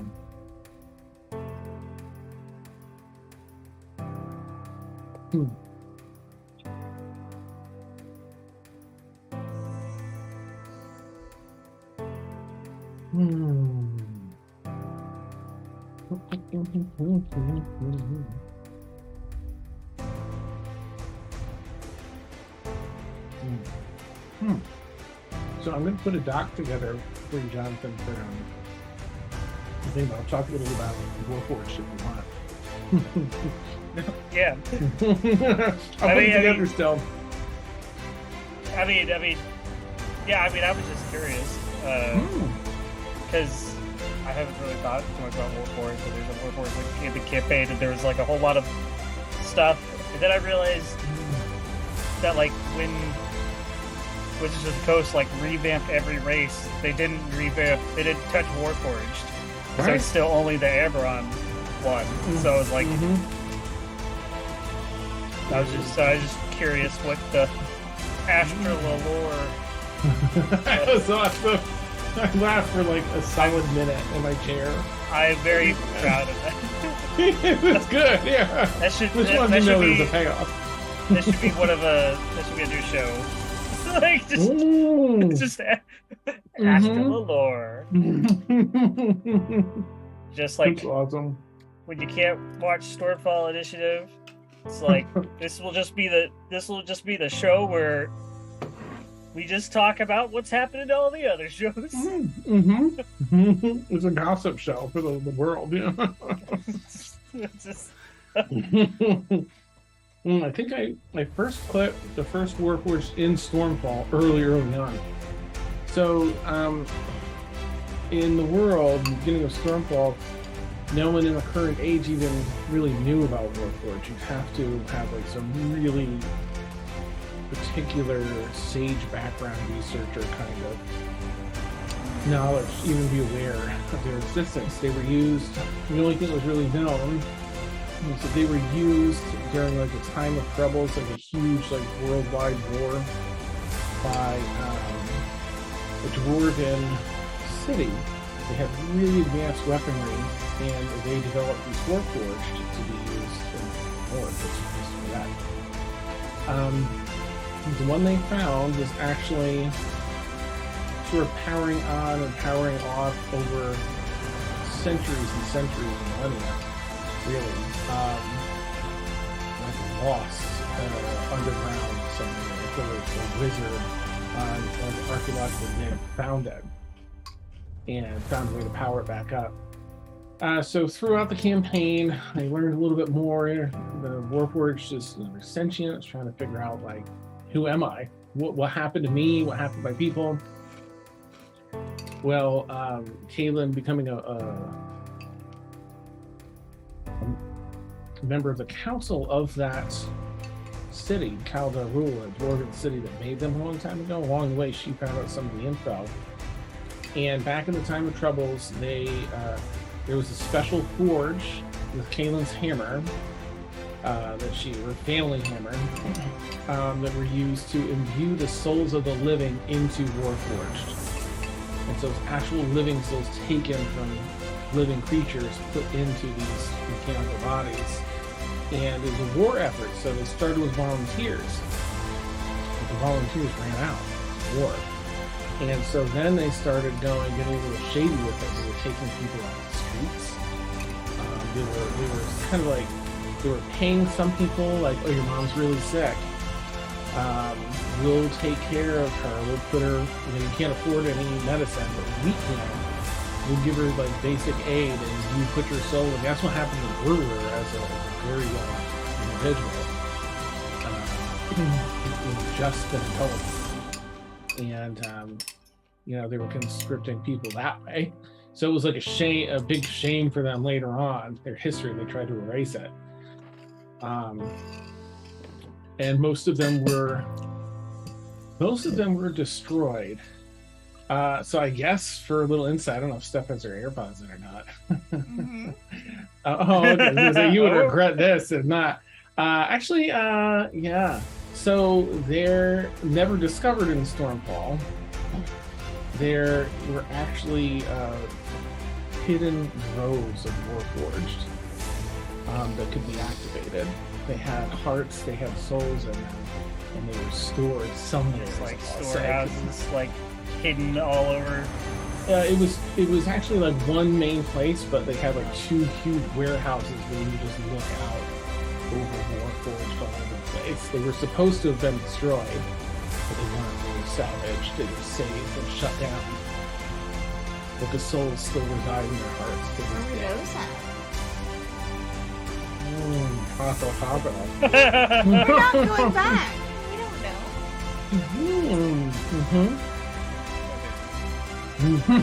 know. For all we know, it's like the next campaign you're gonna do. No, it's not. It's not going to be in this world. It's a different world. It's a whole new world. I mean, Well, wibbly wobbly, timey wimey, dimensional portals. Anything can happen. That's not Dan's style. That's Steph's style. That's a Steph thing. Nice. So basically, what he's just saying is like, in this new world, they're just already there. They've already taken over. I would Nice. love it. Hi, No, they robot, Cybermen. That's a It's big that whole- Cyberman, yes. It's that whole arc in Doctor Who. Oh, yeah. Actually, you know what it really reminds me of is you played Dragon Age Origins, right? First Dragon Age game. Mm-hmm. You know the DLC companion Shale. Yeah. That's what the Warforged remind me of. Where my Warforged love started. Because I mean that was that character's whole arc. Love Spoilers. Shale. But it was just that wasn't Shale like a dwarf that found a way to become a mortal rock person, and then Yeah. just because of living so long, they just forgot who they were. They were just Shale. Yeah, in Dragon Age, it's And he hated basically pigeons, yeah. it's basically Warforged, but they're not Warforged; they're golems. Yeah. You're like Yeah. Same thing. They would sacrifice dwarves to go into the golems. Mhm. So maybe So playing all- that planted a seed, Dan. Yeah. So all Warforged pretty much have dwarf souls, or like. Oh, towards the end of the war, they got pretty shady. So they just they got didn't anybody. enter them. They It were, used to be volunteer, but yeah. Yeah. Mm-hmm. So just whatever, whoever There's they got some- their hands on. Towards the very end, yeah. It Went from wasn't like, wouldn't you like to help our cause by donating your child? yeah, it was Or- like, oh, your mom's sick. That's We'll a. take care of her if you Right. give yourself She'll up. live forever. When I said I'd like to buy a war bond, that's not the bond I meant. It's like war bond, not war forge. Yeah. Now they're in the there's a special place in the Underdark beneath or outside of Khal Dahul. Can't remember the name of it because we almost all went there. It was one of Rain's quests to get one of the shards for a deity, but she didn't pursue that. But that portion of the Underdark there is where those two vast warehouses are Warforged. Killing would It just was fainted. so fucking close. Well, Mm. maybe in the future, maybe eventually she found something about it. Steph Yeah, did you just- ever cover Caitlin's choices at the end there? Did you ever go over that? Just like share that with people? Remember, I was like, hey, here's this option that would be totally presented to you near the end of your life. I think we talked about it at the last episode Hmm. when we kind of shared like, Epilogue, the future. Yeah, the epilogue. Okay. Yeah. If did you accept that? I did, yeah. Nice. Yeah, then you probably have time to Yeah, find that. was Brewer only, still wants to know. 5 months ago.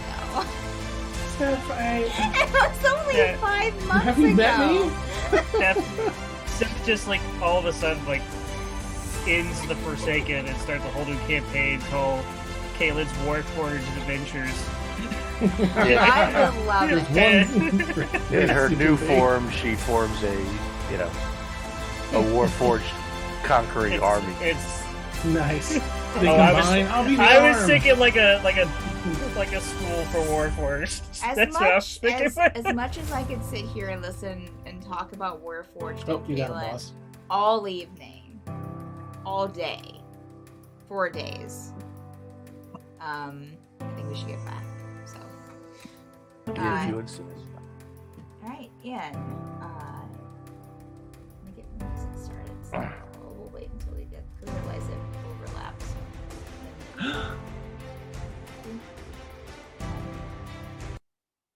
Live. It's a pretty good one. That was a pretty good countdown, but it's a little bit less difficult when I have to go back from break because it's just one click. It was extra quiet for me. I really was.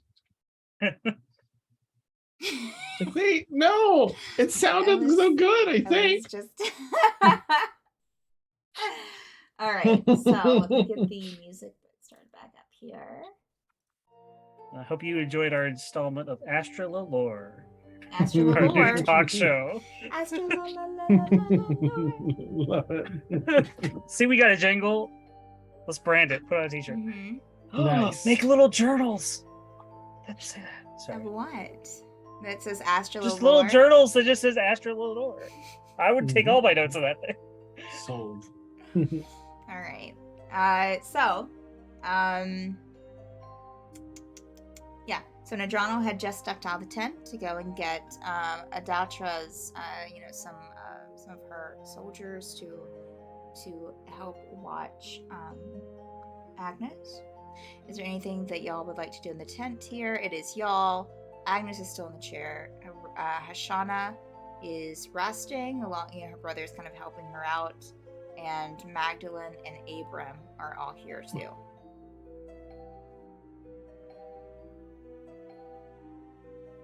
Okay. I'm dead on my feet. Okay. Yeah. I'd say you're pretty. You feel pretty tired because you'll.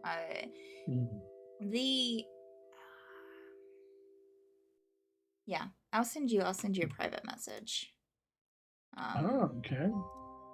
Well, I'll just go ahead and say it. There's really, there was definitely doing that, you could definitely feel a difference as to collecting the souls before. Okay. Whereas before, like, you were collecting a lot of them at one time. And even though this was less than that, and you had, like, something else kind of mitigating that, but, like,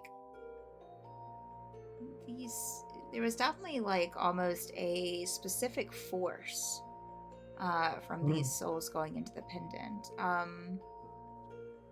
And almost like you felt yourself arcanically struggling against them, if that makes sense. Like they were stronger, like stronger than Yeah. other spirits, kind of thing. Okay. Yeah. It's a good way of putting it. All right. Thank you. Okay. Woo. Um, Austin. Yeah, I would say within like probably like it'd probably be like 10 minutes. I mean, he'd probably know where to find Adatra, and the soldiers would be on hand. He'll come back in with 3 Rakshasa.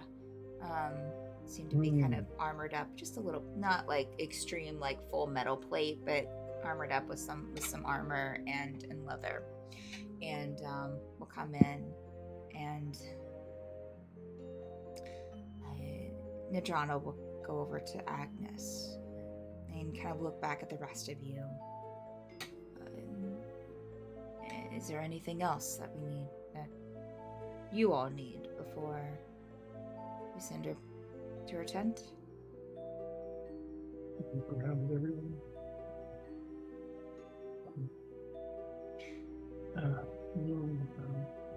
Nadrana will put both hands on Agnes's shoulders. He turns to her, and she's still kind of looking down. This will work out for the best, Agnes. I promise. Agnes won't look at him, but will just turn and follow the soldiers. 3 of them out of the tent. And we'll take, you said you dropped the whole yeah, I'm gonna just mass suggestion. let a doctor know. If you're ready, I'll drop the hold. Adontra's not there, just the soldiers. Oh. Bummer. Yeah, I'll just drop it, man. Okay. No need for show. Okay.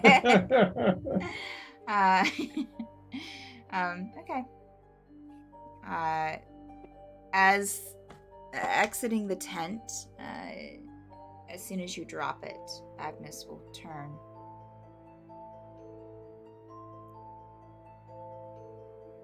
And just kind of look at you and turn back and go with the soldiers out.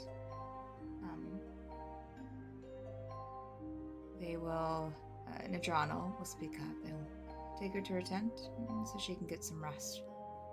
We'll watch her there.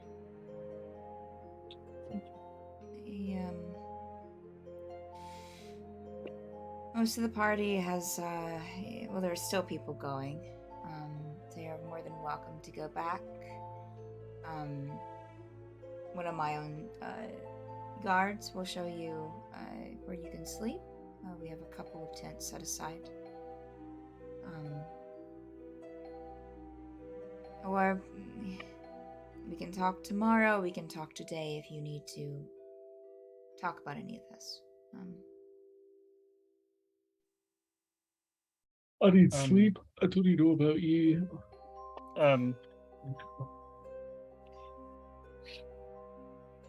Did she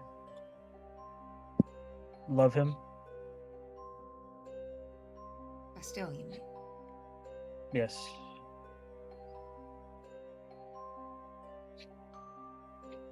I think there's still a part of her that would do anything for him.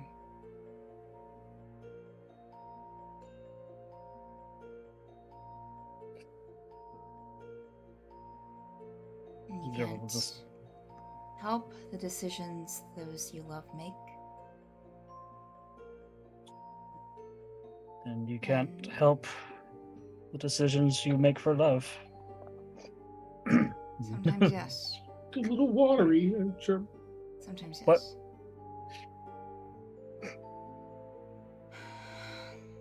Okay. Well, I will make sure that we have I'll tell you what, I'll have this tent kind of straightened up, and cleaned up, and we can have a private breakfast here with us and anyone else you want to come into the conversation. I'll let y'all sleep for the night, and I'll see you in the morning. Nadrano. Stop. Thank you. I'll make sure that there are some refreshments in your tent in case you need some water or something. Some drink. Little bowls, please, for me. He'll kind of smile. I'll make sure they're both in there for you. Thank you, friend. He'll probably kind of, as he's about ready to exit, will kind of look at you, Zavar. Is everything good? Is everything okay? I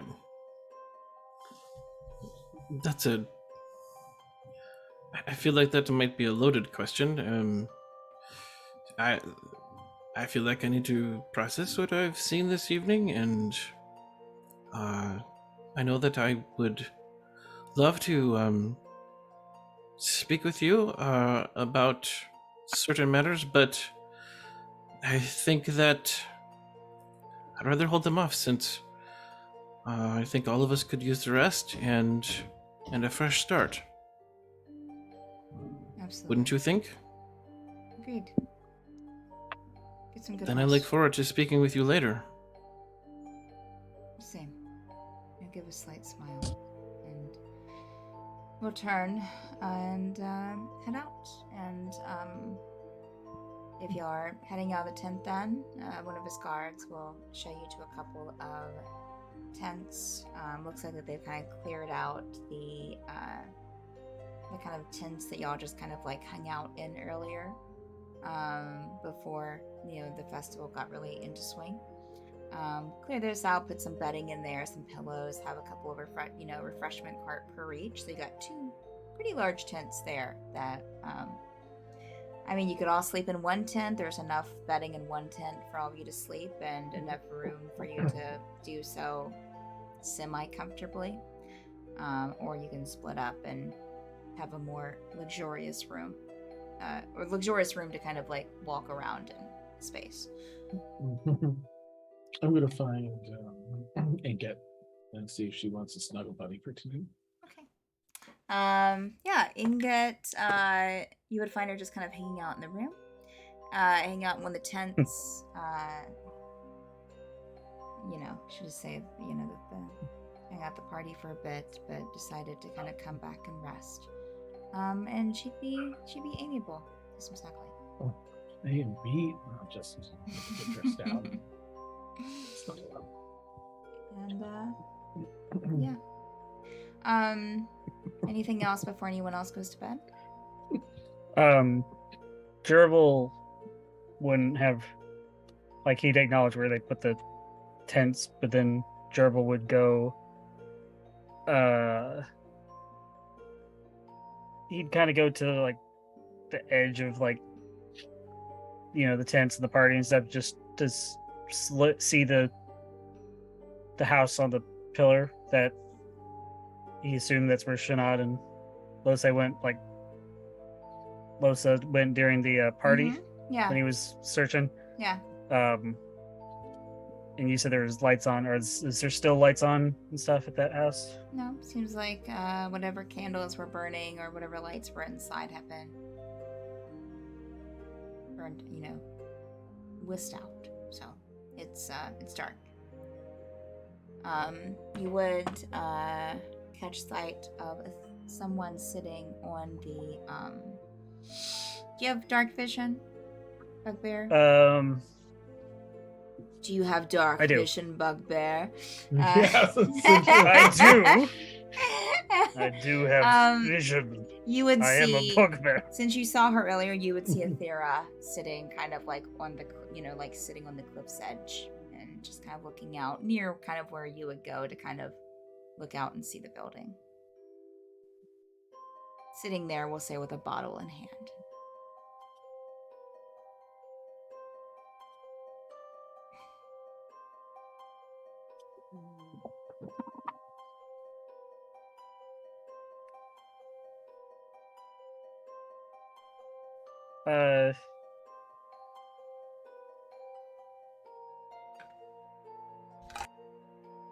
I don't know if Gerbil would.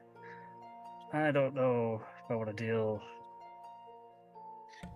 Are you being stealthy coming up on Yeah. the cliff? No, he was just wanting to look out to see if they were still there. Sorry, eating a Tums.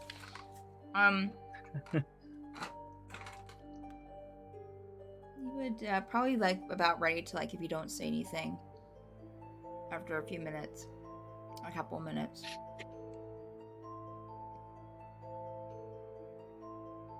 And also I would note that you would see the Titan standing in the water, that big stone golem thing, huge, the metal sticking out of it. Okay. You would. He'd also probably, yeah. You would see that, and you Make would sure see like it's- the big glowing eye, as it's just Yeah. kind of like not looking directly at the island, but just kind of like looking out at the ocean and just kind of like turning its head slowly to like look around. Okay. He'd probably, knowing what he knows now, just waits over at it every now and then. And But they, oh, sorry, go ahead. oh no, I was just gonna say, he'd probably stay out there and just stare at the house for a while, and then awkwardly not, like, pretend to like. After a couple minutes, you would trouble sleeping. It, Doesn't look at you. No. Just still looking out at the ocean. Takes a drink. Sort of. I'm sure if I tried, it wouldn't take much, but lot on my mind. Sure.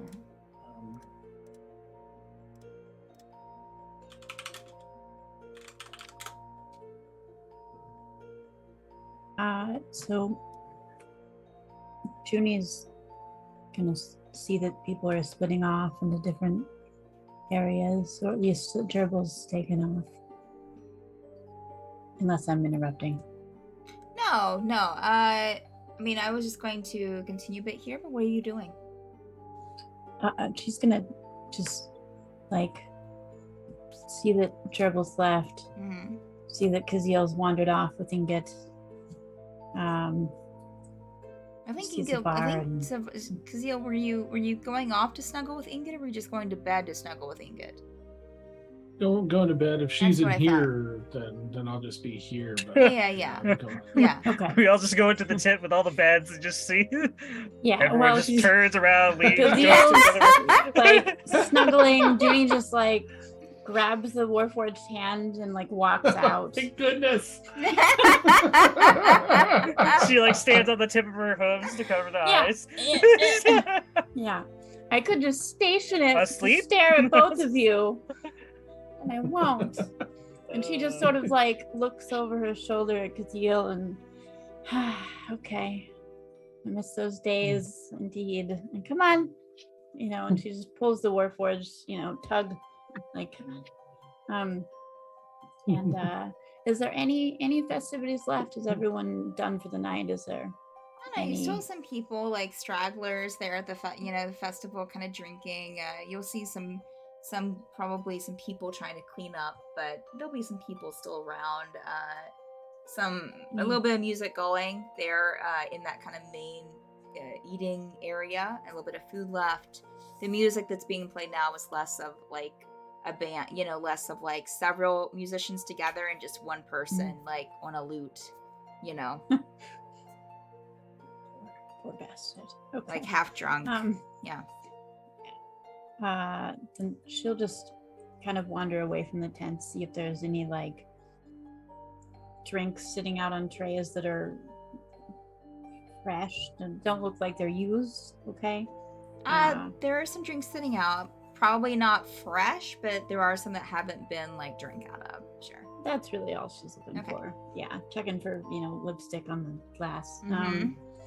She's just gonna like sit somewhere with the Warforged and just drink for a while, listen to the poor lute player, and then eventually wander back to whatever tent Kazil's not in. And, Okay. Yeah, I would say the Warforged would definitely pay attention to you, like, drinking and just kind of curiously. But also stay very aware of, like, the surroundings and just be looking around at different things and different people, seeming like almost to take it in. She's just, she's drinking, she's kind of glancing up at her little bottle in her horn and mumbling something, and then looking at the Warforged, and I hope some of this makes sense in the morning, but just in case it doesn't, and she'll like raise her glass up towards the Warforged, and at least we'll sleep okay tonight, right?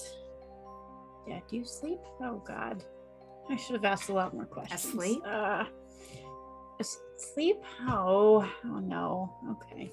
And she's just gonna keep drinking. I'm a bad babysitter. Yeah. As you're walking back, Juniper, roll a perception check for me, please. Oh, let's see if I got it. Okay. 14. You would pass by a tent, kind of more the resident tents on your way to yours, and hear sobbing.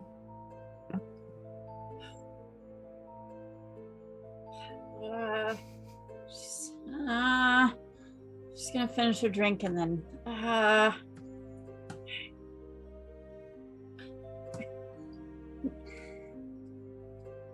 anyone to recognize this? I figure I got a 1 in 1,000 chance here. I mean, you could wait, what was your perception check again? 14. No, because I don't think you've heard this person crying. Oh no. Oh, I should probably have had more to drink. Yeah, I'm gonna regret this. Are you okay? Make it quick. It'd be like a minute, and you would see, kind of coming around the corner, you would hear like a tip flap, like fabric moving, and around the corner would be Ashana's brother. This kind of like that white hair that's kind of messy to the shoulders.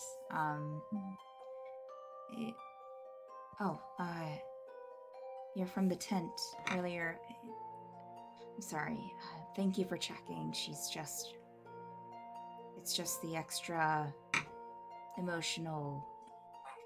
It's the things inside of her until she can get to kind of get in contact with her core tonight. She won't be able to. She's just dealing with that first, and then hopefully we can get her to the realm of dreams. But it'll take some time. Sorry, we didn't mean to disturb you. I'm gonna pretend like I understood most of that. And I hope that she gets to where she needs to be to feel better. I understand it just being a bit too much. Yeah. I don't know what I saw back there, but I think it would have destroyed most others. So it's just something else. She has a gift. Something that's kind of a family thing. Well, anyone who can take on something like that. Oof. Sorry you can't enjoy the festival tonight. Okay, maybe there'll be next more. time. Good night. Sleep well. Kind of like turn and go back to the tent. You'll hear him go, because Shauna, it's okay. This is the Warforged, and then Warforged will look at you. It's okay. she's looking at her glass like, I just like doing it just to mess with Dan. I just picture Judy turn to walk away and it's in her face. Like, it's okay. Hat on now. Always What's within- happening? Always Yeah. within 2 feet. Yes. Just like in the bubble at all times. Ooh. I could get used to this. Just like leans up again, tried to lean against the wall. It's just a word for it. your horse just Yeah. All right, I guess. Well, we'll go. Even if you don't sleep, we should probably at least get you out of sight. I'm sure. Yeah, let's go. Okay. It's been enough. It's been enough. She's just like shaking her head like she's got a fly in her ear. Do you stop that? And then she just goes back to the other tent. Alright. Gerbil, to get back to your Fira, well, it's a beautiful night. Hopefully you can sleep. Oh. I should take another drink. Yeah.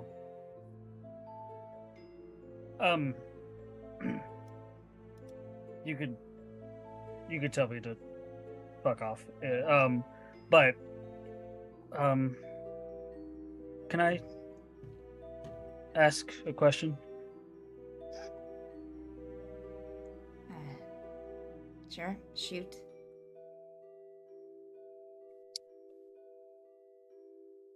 What was it like when you all first created the library before the Great One, before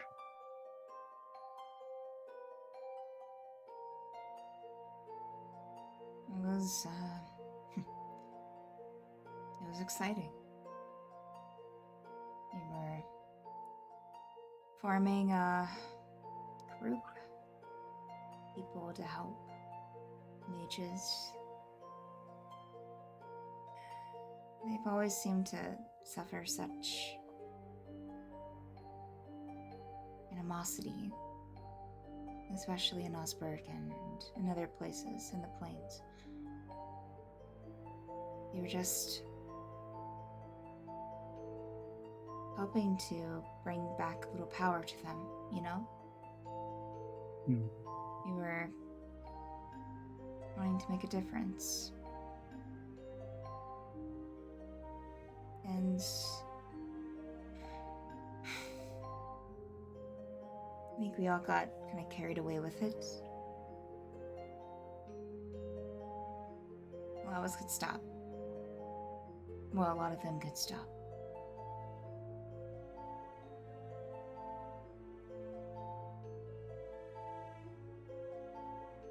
Still struggle with it sometimes, but it's definitely not what we started it to be.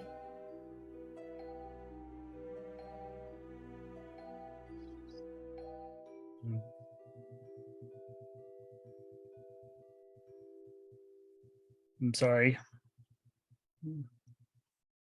You plan to stop them. You plan to, and she's still not looking at you, just kind of taking swigs from her bottle. You still plan to, do you plan to live out the prophecy?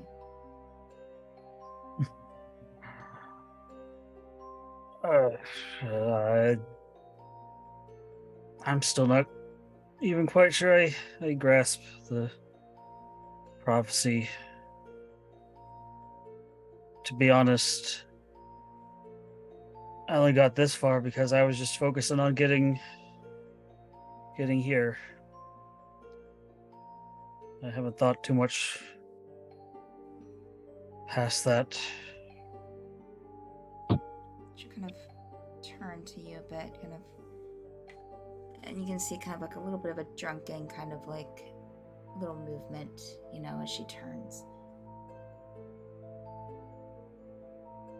Prophecy is to kill Bastille. What is there not to understand? Well, when you put it that way, you're right. Seems pretty easy to understand.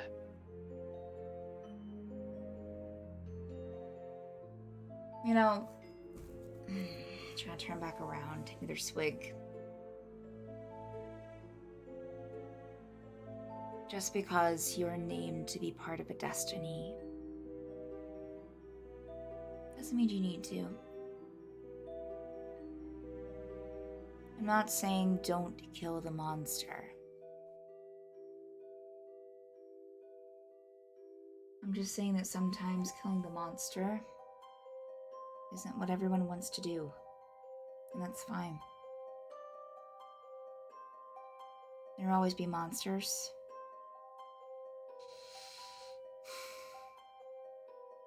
And there'll always be people to stop them.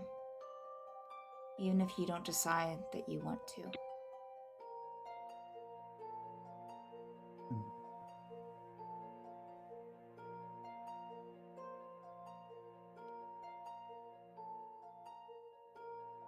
Thera will stand up and turn to you, Triple.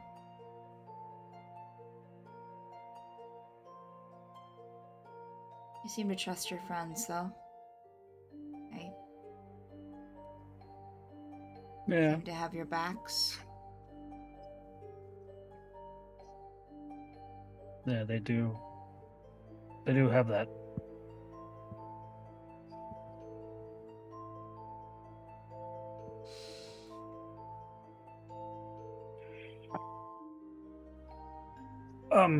Sorry. One last question.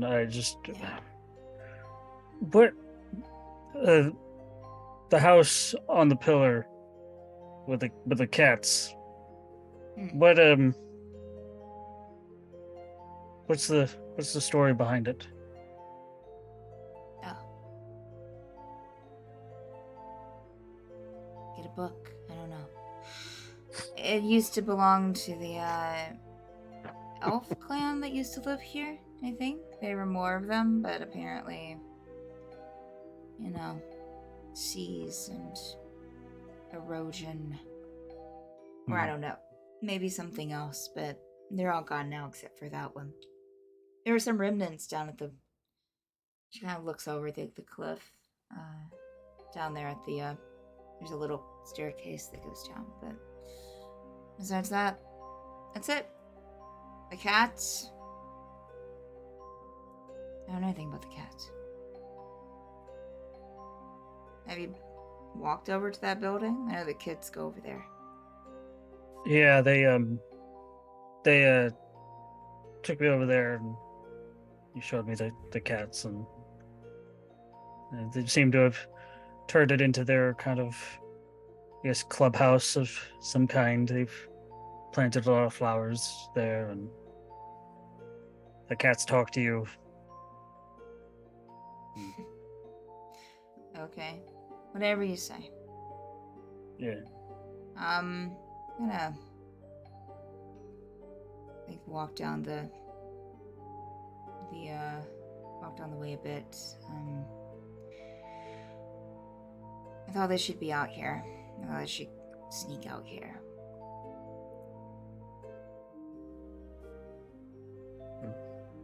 Good night. Yeah. Sorry. Alright. Anything else that you want to do, Gerbil, before going to bed?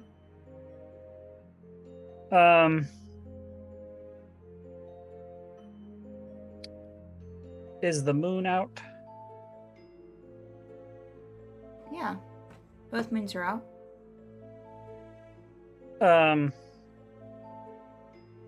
He's just gonna kind of say an awkward prayer to Elistray. Okay. Just about all the shit that's going on right now. He's just he needs something to believe in. Okay. Why don't you make a religion check for me, please? Oh yeah, he's so good at that. Best cleric ever. Solid +1. Hey, 18. Okay. Yes, you would definitely feel like your prayer was heard. Gerbil. You kind of look up, the moon seemed to kind of almost glow a bit brighter for a second.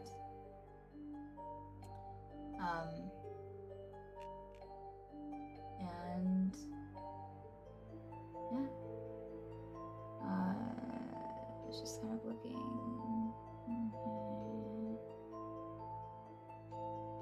And as you're kind of turning to leave, you hear a melody kind of in the wind. Almost seems like a lullaby.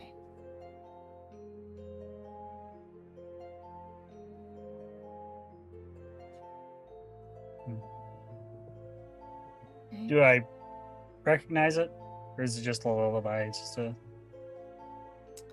Make a history check for me, please. Another thing Gerbil's so good at. Mm-hmm. Dirty 20.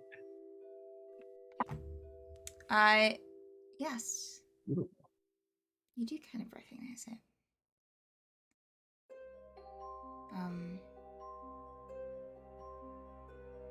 From almost like a dream.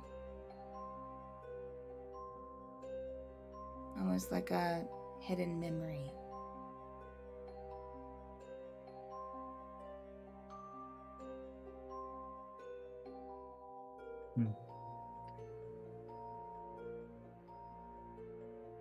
Gerbil's probably gonna sit out there a little bit longer and then turn in.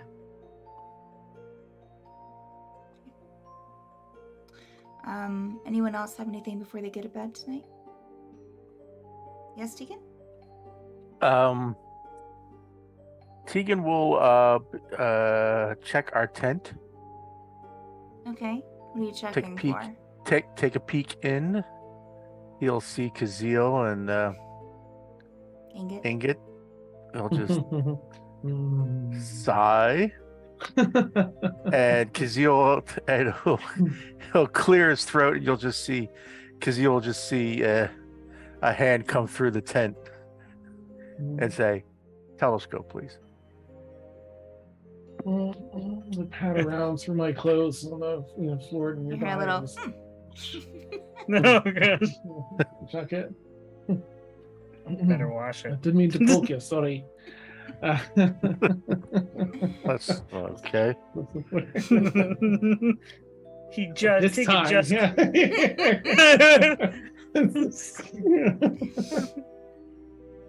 And yeah, because I only have to sleep 4 hours, I'm going to meditate for 4 hours. I'm gonna I want to, for the part of the night, the beginning part of the night, go around camp, observe, listen.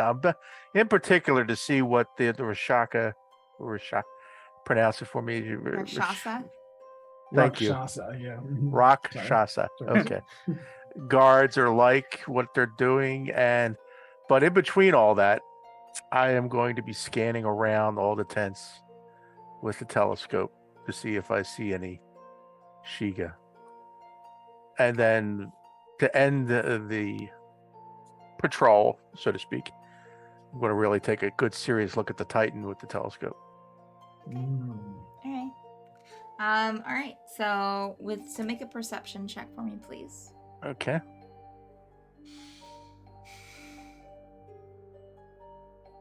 $22. Okay. With the Rakshasa, you would see there are about 4 of them around a tent, kind of towards the back. But this tent seems a little bit more.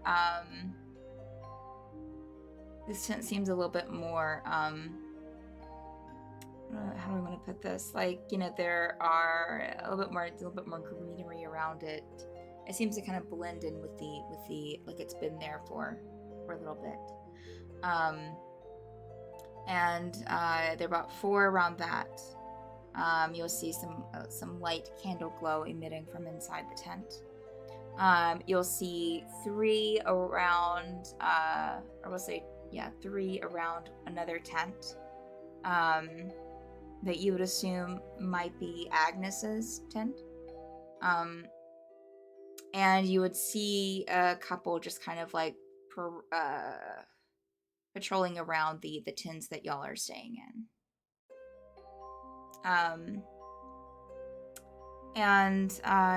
You would see, I mean, there might be a couple over near where the festivities are continuing, that you kind of see in the distance, because I'm sure that you wouldn't like go up there.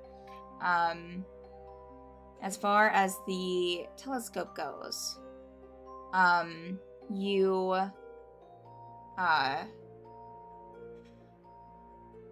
can see very interesting kind of light green glow coming from the tent, where you're coming from one tent. I guess you wouldn't be able to tell whose tent it is. Not any of yours, not any ones that you've seen go in and out of. Just a light green purplish glow emitting from one of the tents. All right, I'll make note of what tent that is, and I'll make Okay. sure when I get up early in the morning, I will check that tent out to see who comes out of it. Okay. All right. Others. Just trying to think.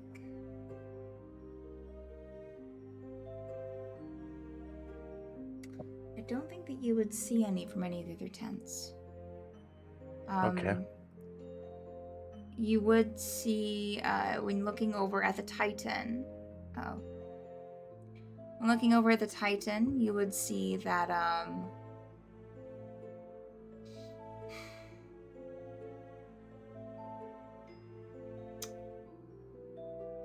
you would only see the brightness of the eye, which is kind of more of a yellowish glow, but you wouldn't see any green. Okay. And Yellowish. and interesting enough, you don't see any, but it looks like the same glow that was coming from the eye earlier in the day without the telescope. I guess that's what I'm getting at.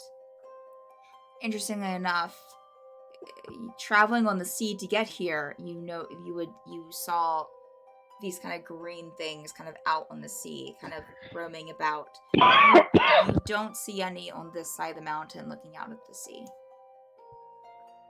But the Titan is still kind of looking around and will take like a step or two while you're patrolling. Anything else did I miss anything? Nope, that's pretty good. Yeah. Yep.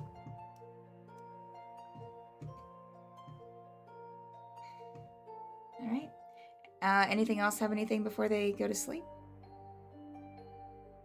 All right. I'm ready for So after, I guess I'm gonna walk around a little bit. Renaeus walk around a bit, and probably head back. We were all sleeping in that tent, right? Mm-hmm. So he'll walk. Well, I mean, you had 2 tents there. So you had one tent where Kazil was snuggling with Ingot. I don't think anyone else went into that tent to sleep. And then you have another tent where I think everyone else is sleeping. Is that second tent full? I mean, there's still enough room for people to sleep, yes. It's just not like... It's not like luxuriously like a lot of like extra room.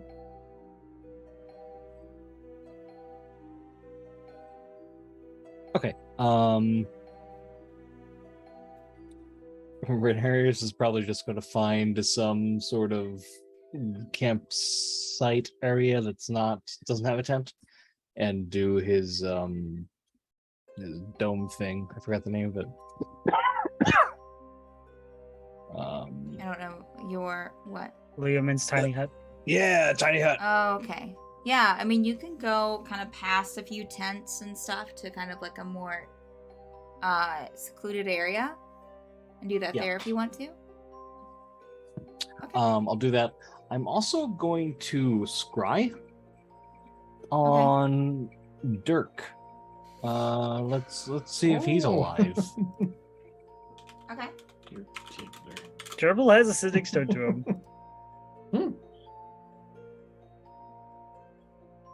Okay. Although it's been a while since he checked with.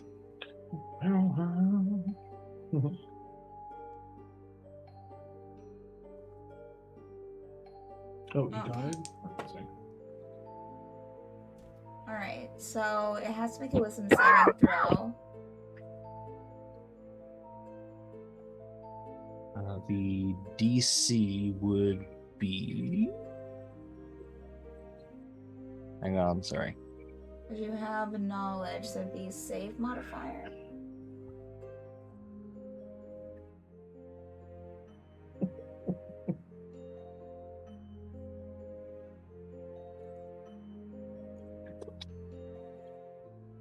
Um.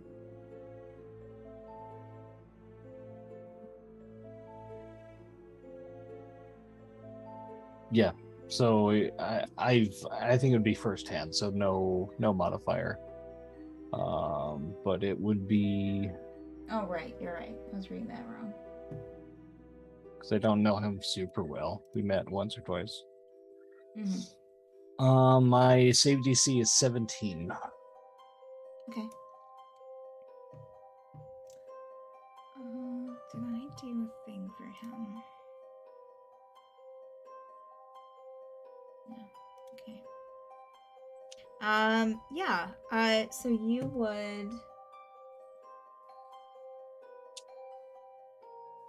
would see Dirk. Okay. You would see Dirk sleeping.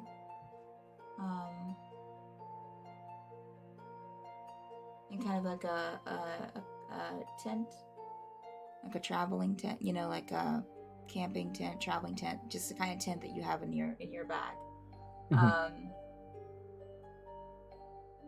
Now let's see here. 10 feet the target and seeing here the sensors if you were there. Within 10 feet the duration creature that can send the sensors as a sensitivity. Okay, yeah. So you see him sleeping. And you would see 2 other knapsacks as well that seem to be filled. There is no fire going. Okay. Cool. I'm going to just take out the Torchlight membership roster that I have on me, Okay. and I'm just going to put a check mark next to his Okay. name. I just want to mark people that we've been able to verify are alive still / not. So. Excellent. All right. Wonderful. And that Back to should our be true mission. it for the evening. When I get up, though, I'm going to set my, what is it called? My third eye ability to being able to read any language. Okay. Nice. Oh, all right. Renarius, when you're sleeping during the night, you have these dreams, kind of intermittent with other random dreams that you're having,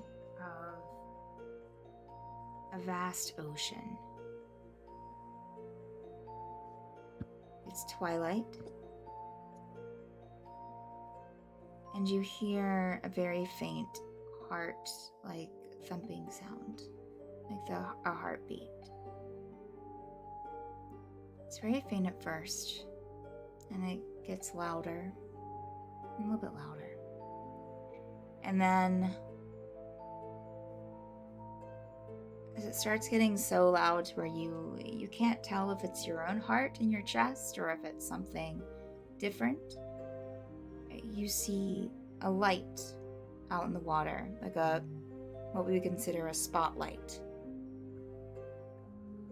And it's huge. And it's just shining right at you. And then it raises off of the water into the air.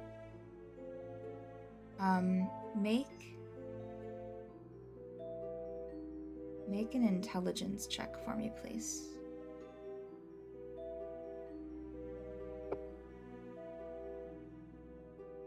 19. As it rises into the air, it stops at a certain height. And from what you remember from just a few hours ago, it seems to be about the same height as the height of the Titan out in the water.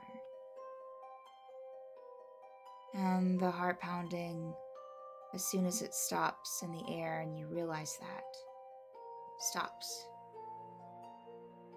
And you wake up.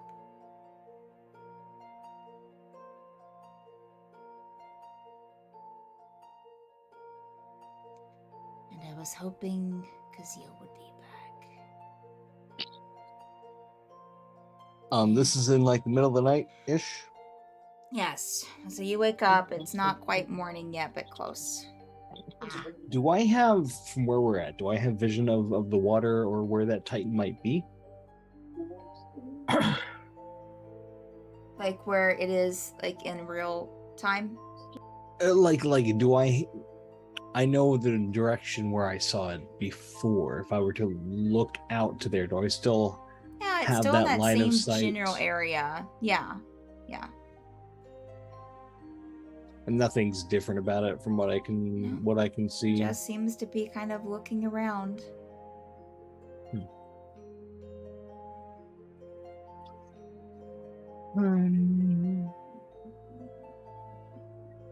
I think I'm going to leave the tiny hut and approach the shoreline Okay. You and just Okay. look at it, like examine it closely. Okay. You walk up walk past a few tents. You're on the tents that your friends are staying in. Close to where the party was before, but most of the cleaning seems to be done. Tents are not lit up except for maybe one or two. People still seem to be up. You'll see a random person kind of sitting out and doing something. But as you get over to this area and get to the cliff edge here, the Titan is about probably a good 100 feet out from the cliff. And as you stand there and do me a favor and roll me a D100, please.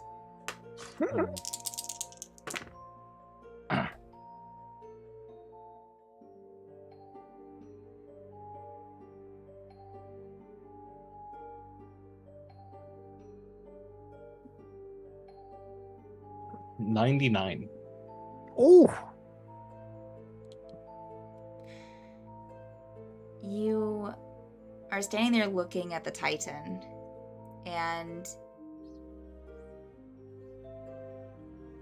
you suddenly hear in your head like a heartbeat. And the Titan, as it's kind of looking out to the sea, its head suddenly turns and looks at you. And it won't walk closer, but it will turn its body to where it's fully facing you, Rhaenyra, and just be kind of looking in your direction. I'm not going to be too, I guess I'm not that far from camp. No, you're not. I mean, you're I'm probably gonna- like maybe 40 feet away from the nearest tent. So I'm not going to shout or anything because people are sleeping, but I am going to say, have you summoned me in like a normal speaking voice volume?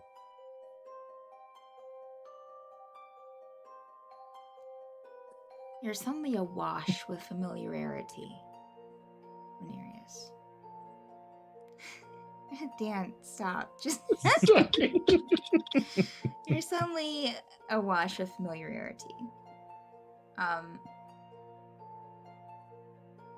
As I described last week, like it's like seeing someone in person that you maybe knew several years ago.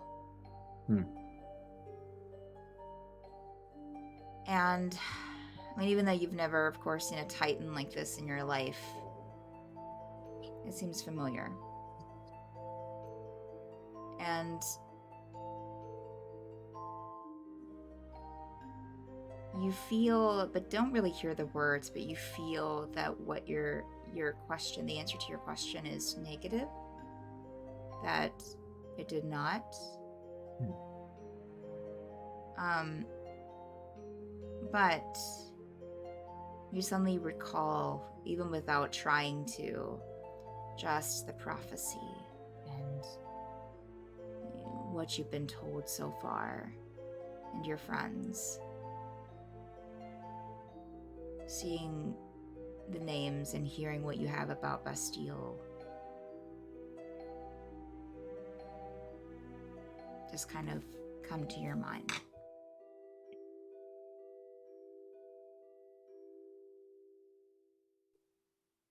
So no new revelation, just No. just more or less all that is coming to mind. Yeah.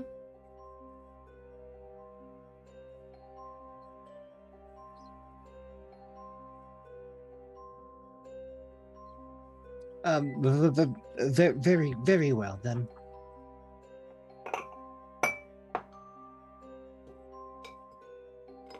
It will just continue to stare at you. I'll probably just look at it for another couple minutes, and if nothing else happens, I'll go back and summon my hut again and go back to sleep. Okay. Kazeel.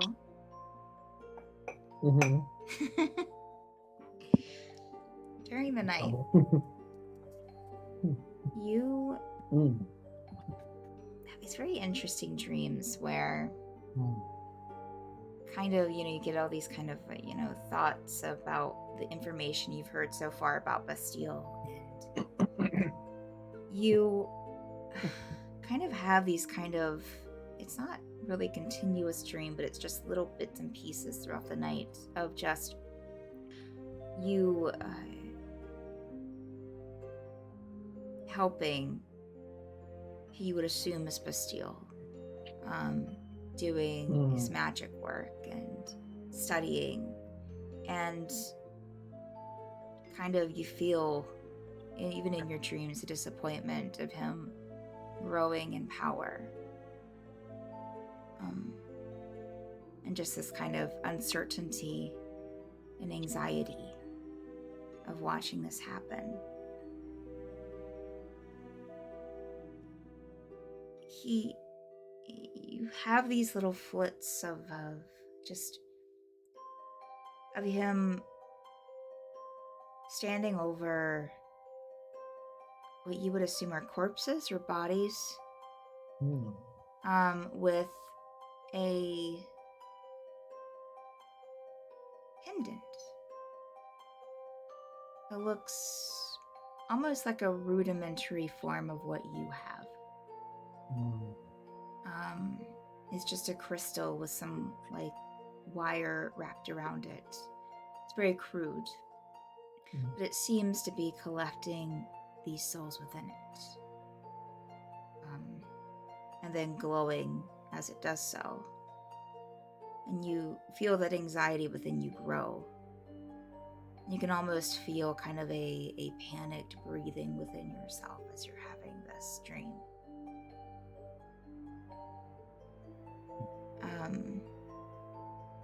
And you feel suddenly this wash of anger as you approach him about it, and you just kind of not really hearing a lot of words, but just yelling, at Bastille. And this just kind of, at this point, whereas earlier in the dream he seemed more, kind of, looking at you and talking to you. This seems more like he's blocking you out, not looking at you, and just everything has gotten darker. And suddenly, the last few moments during the night that you get of this, you're face to face with Bastille. And you look down, and there's a dagger sticking out of his stomach with your hand on it. And you look up and look into Bastille's eyes, and he is angry. Angrier than you can feel it as you're dreaming. And he says to you and mutters a curse. And you kind of hear this echoing throughout your head, even into waking up, and even after waking up, of this curse of that you're to experience life again and again with no memory of your previous mistakes or acquaintances. And he says, you will forget me, as you will everything else forever, friend. That's it. And as you wake up, most likely to Ingot, kind of, Giselle, are you okay? Do you need... I thought you were dying. Have like we kind of turn toward her. Have my hand you're clenched as sweating. though You I'm still holding a feel that. dagger. Oh, I'm sorry. You still feel that anxiety kind of rushing up in you. Is what I was kind of like, just heart fluttering. Sorry. Gotcha, yeah. Snapping to and processing it was a dream, but yeah, I'll be like wake up, kind of turn toward her with my hand clasped like I'm holding the dagger, and it's like just inside my hand, like up against your stomach, and like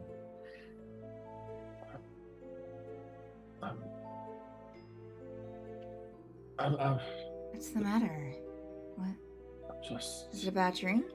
I think maybe. Oh, look, perhaps that, or a dream, or a memory, maybe.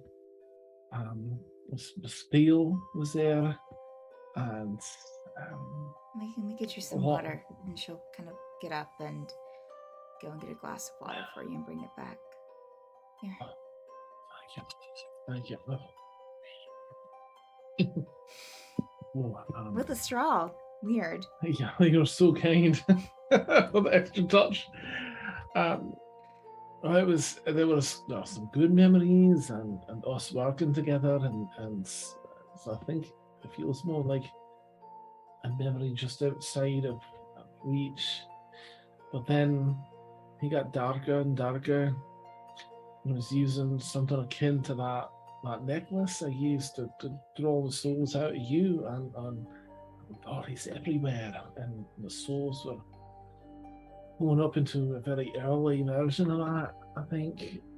And then the next thing I know, I had my dagger in his gut as I was uttering a curse to me. And it resonates with some things I've been told. I don't know if they just made it into a dream or if those are actual memories, but I'm still just a bit, hold my hand up, it's got a little bit of shake to it. I'm just she'll take it. So real.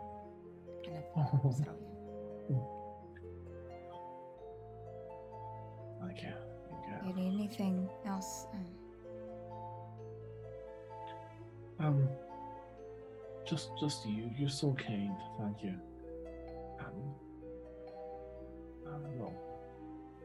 Lay back down a bit and try and snuggle back up. She'll kind of set the glass aside and we'll cuddle up with you. Okay.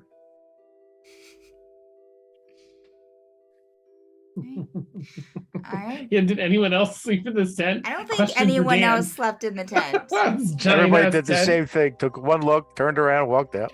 Would Zavar have noticed? It's just Ingot and Kazeel. Is Zavar accidentally snuggling up with him too? They just didn't realize it.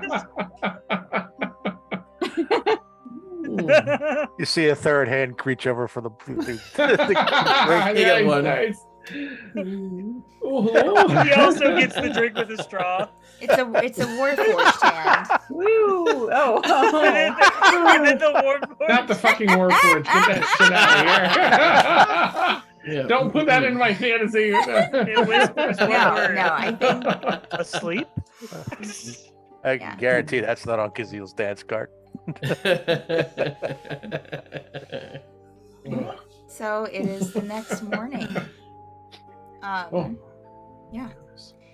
If y'all, not to, but if you go by the tent that you were in the night before, that has been prepared with a breakfast. Yeah, and if you see any of like a couple of guards from Nidranel, there are a couple people outside your, a couple of the Rakshasa, I think he placed outside your tent to kind of protect. And they will tell you that breakfast is ready in the tent when you get there, but no rush. Okay, who did I see leave the other tent? Okay, so you would have gotten up. What time would you went out there to watch? Probably before the sun came up. Okay. Yeah, you would be sitting there for probably until about 9. So probably about, Oof. 3-4, yeah, about 3-ish hours. And you would see eventually Hashanah leave. Okay, so he'll just sort of like nod and just, okay, makes sense. No, Seemingly, no, nothing to be alarmed about from here. what Yeah. you can tell, very, still looking very kind of tired, and just kind of making her way out.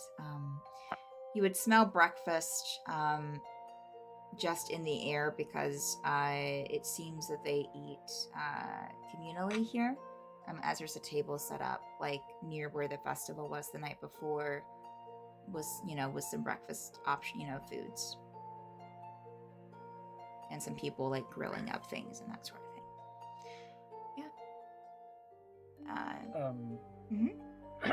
Gerbil, once he got up, he would look for Shanad and Losa and Lhasa. Wait, what? How'd you pronounce it? Losa. Losa. He would get up and check for Shanad and Losa just to make sure they're fine. They did disappear in the night. They're eating breakfast. Yeah. You would find the girls over by the table eating some breakfast together. And if Shanad would see you, she'd wave. I would go over and say good morning, ask how they slept. Yeah. Shanad's as talkative as ever. Seems to be kind of back to what you would consider her usual self, before things start getting, before the dark times. Before the dark times. I was trying to think of that city's name, and I cannot think of it. Anyways. Fairweather. No. Lisa Deer. No. Oh yeah, Lisa Deer. So before Lisa Deer. Yep. Yeah. Lisa Deer. Yep. So. Yes. So she's talkative. Losa seems to be a little bit more kind of opened up around you, but still doesn't seem. She doesn't seem like a very talkative kid, but seems a bit more friendlier. Okay. After kind of chatting with them for a bit, he would say he'd catch up with her later, but that the journal had invited him and everyone else to a special breakfast. But he'd probably like joke and be like, but it's probably not as good as this, and like steal something off her plate. Be an annoying dad. Yeah, she would giggle. And you would get a little laugh from Losa as well. Yeah. Alright. Anyone else doing anything before they head to the breakfast tent? Okay. Everyone makes it in. And I would say that the guards would say that if you wanted to, you could bring your guests too. So if you wanted to bring, if you wanted to tell Ingot about breakfast being there, Kazil, you could. As well as a guard, wherever he's He at. sat shivering in the cold all night, Whatever he's been wondering- doing. Yeah. wondering where everyone is. We'll say a Mhm. guard. We God left him in comes the out. ruins. Warforged comes out. We'll say a guard was pretty. He's still on the was- boat. We'll say he was pretty sleepy, so he would have actually fell asleep in the other tent before everyone else even came back to sleep. So he was asleep in the other tent Okay. where everyone else was, but only because We'll he get felt. a guard as well. Absolutely. Only because okay. Okay. So they can come in. Nadrano will kind of greet you there. Is there anyone else that you want to is there anyone else that you want me to have here to chat with, or I can invite someone along?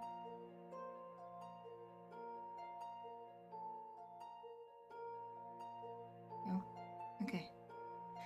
Well, come on in and let's get started, and then after breakfast I can take you to the surprise. No worries, it's nothing crazy, but I think you'll enjoy it. We'll say it's, well, I guess a gift from your ancestors. Or really, in particular, a gift from, look at you, Kazil, our Bane. Well, let's hope I'm a good gift giver. I'm looking forward to it. Oh, can it be worse? I hope. Ingot would definitely chuckle. Yeah. And plenty of breakfast food here. A lot of fresh grown stuff. Vegetables, fruit, that sort of thing. Yeah. Is there anything that y'all want to discuss at the table?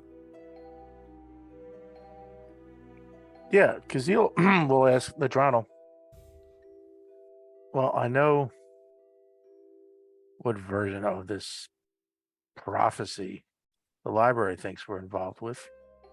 What's your version of this prophecy?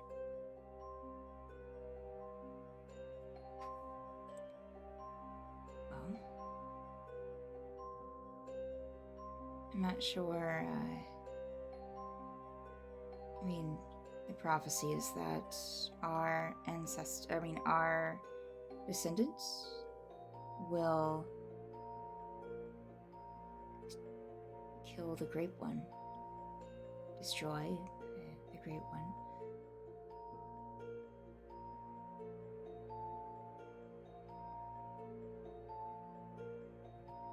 What more clarification do you need?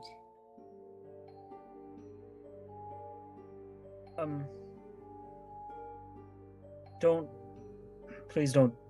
This is probably going to come off as incredibly rude. We're your ancestors, but as we've now realized, a good chunk of you are all still alive. So why is the burden passed down to your ancestors? You mean our descendants?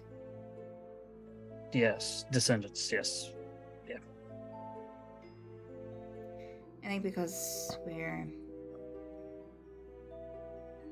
some of us are too old. Some of us aren't here anymore, physically. And some of us can't leave.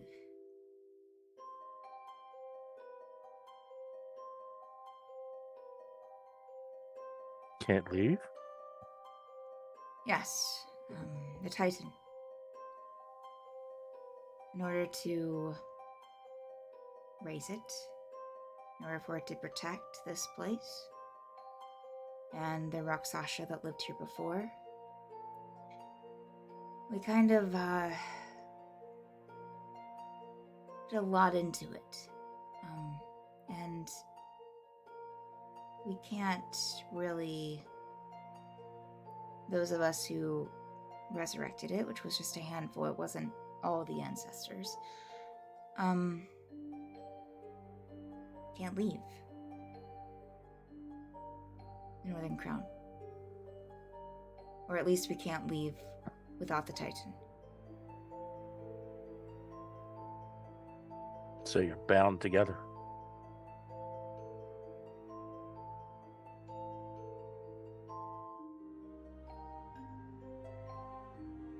Yes. Well, especially me.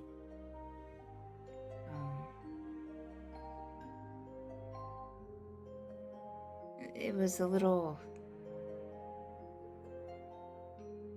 uncertain about what we were doing.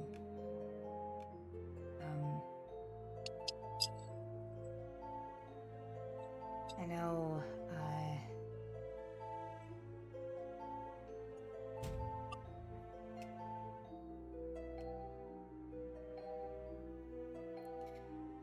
it's more or less that we can't leave. I mean, it's not really that we can't leave.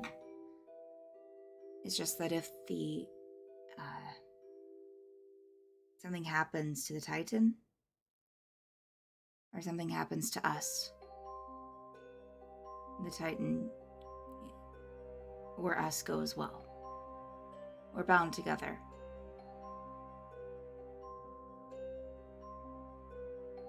And in doing so, that's why a few of us that did that, haven't aged.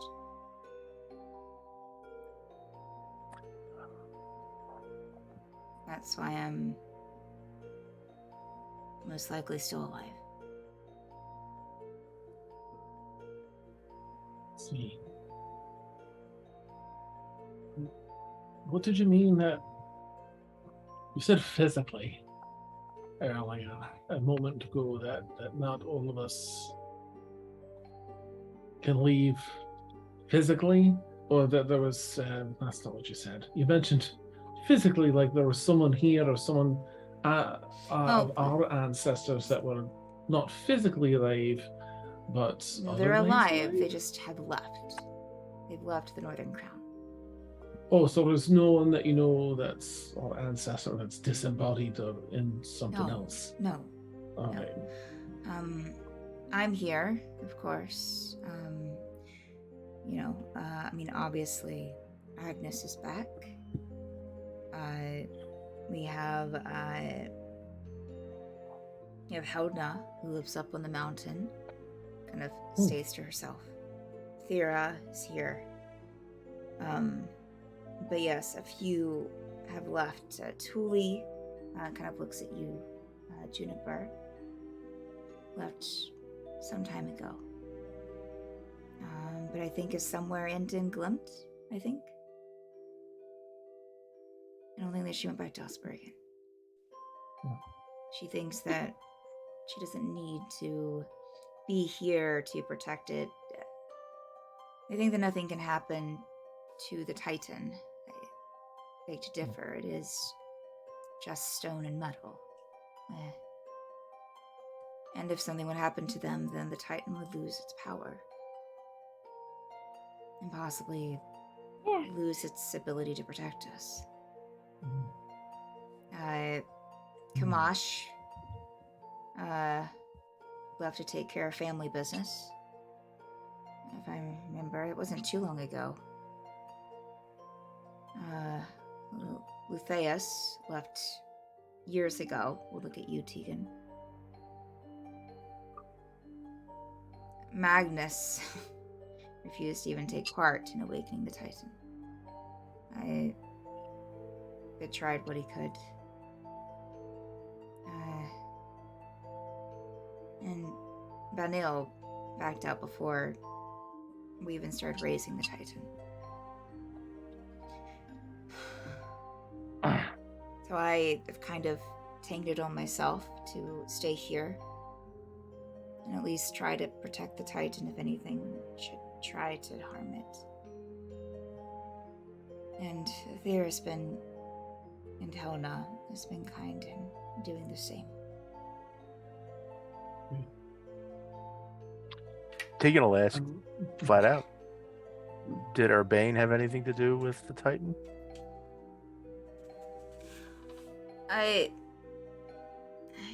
Yes, he helped. But he had already been cursed by Bastille at that point. Oh, So it didn't really affect I him as see. it did us. I think we all have so many questions for you, but I don't even know about the rest of you, but I think before we get into all that, I'd love to just set some proper time aside for Zaval to, I think, has far more questions than we do for you specifically. Sure. If you're up for that, Zaval, I don't want to put you on Are you the wanting spot. a one-on-one, Zavar, or do you want to do this later, or do you have anything for me now?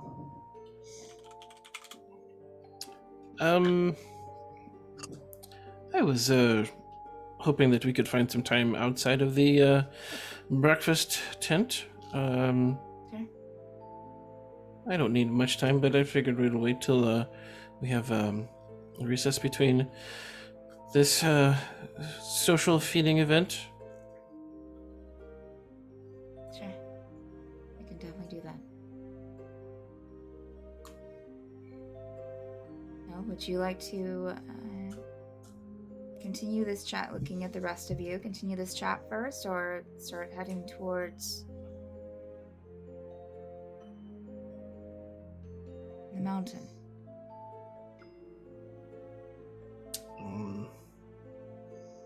Where did you go? But if you have anything, anyone has anything, Wait, when is this mountain walk? When is this? A surprise that Urbane left for you.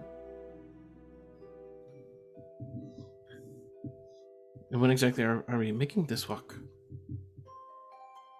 When? Whenever you Yes. want to.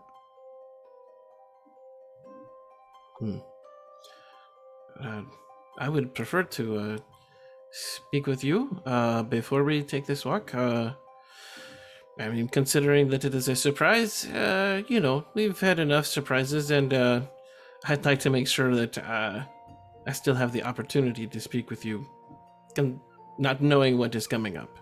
Sure. That sounds reasonable. We can chat with the rest of you if you want to get ready and just finish up breakfast. Okay. You kind of like stand up and nod towards you, Zavar. I'm gonna talk now, right? I think that would be fine. One second.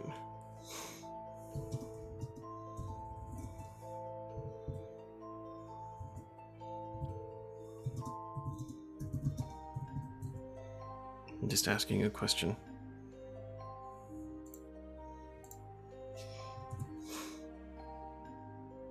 No, I was going to stop it. Sorry, I'm just afraid, like, if I No, get started, No, I was I'm probably gonna go for a while. On the way there, I was going to Okay. be like, okay, y'all, step out for the talk and we'll stop. Okay. Sorry. I'm sorry. I just sort of like, I just didn't want to be like, oh god, it's gonna be put on me. I'm the one that's dragging them along. Oh, I'm gonna get in trouble. So. Okay. So you Yeah. you head out with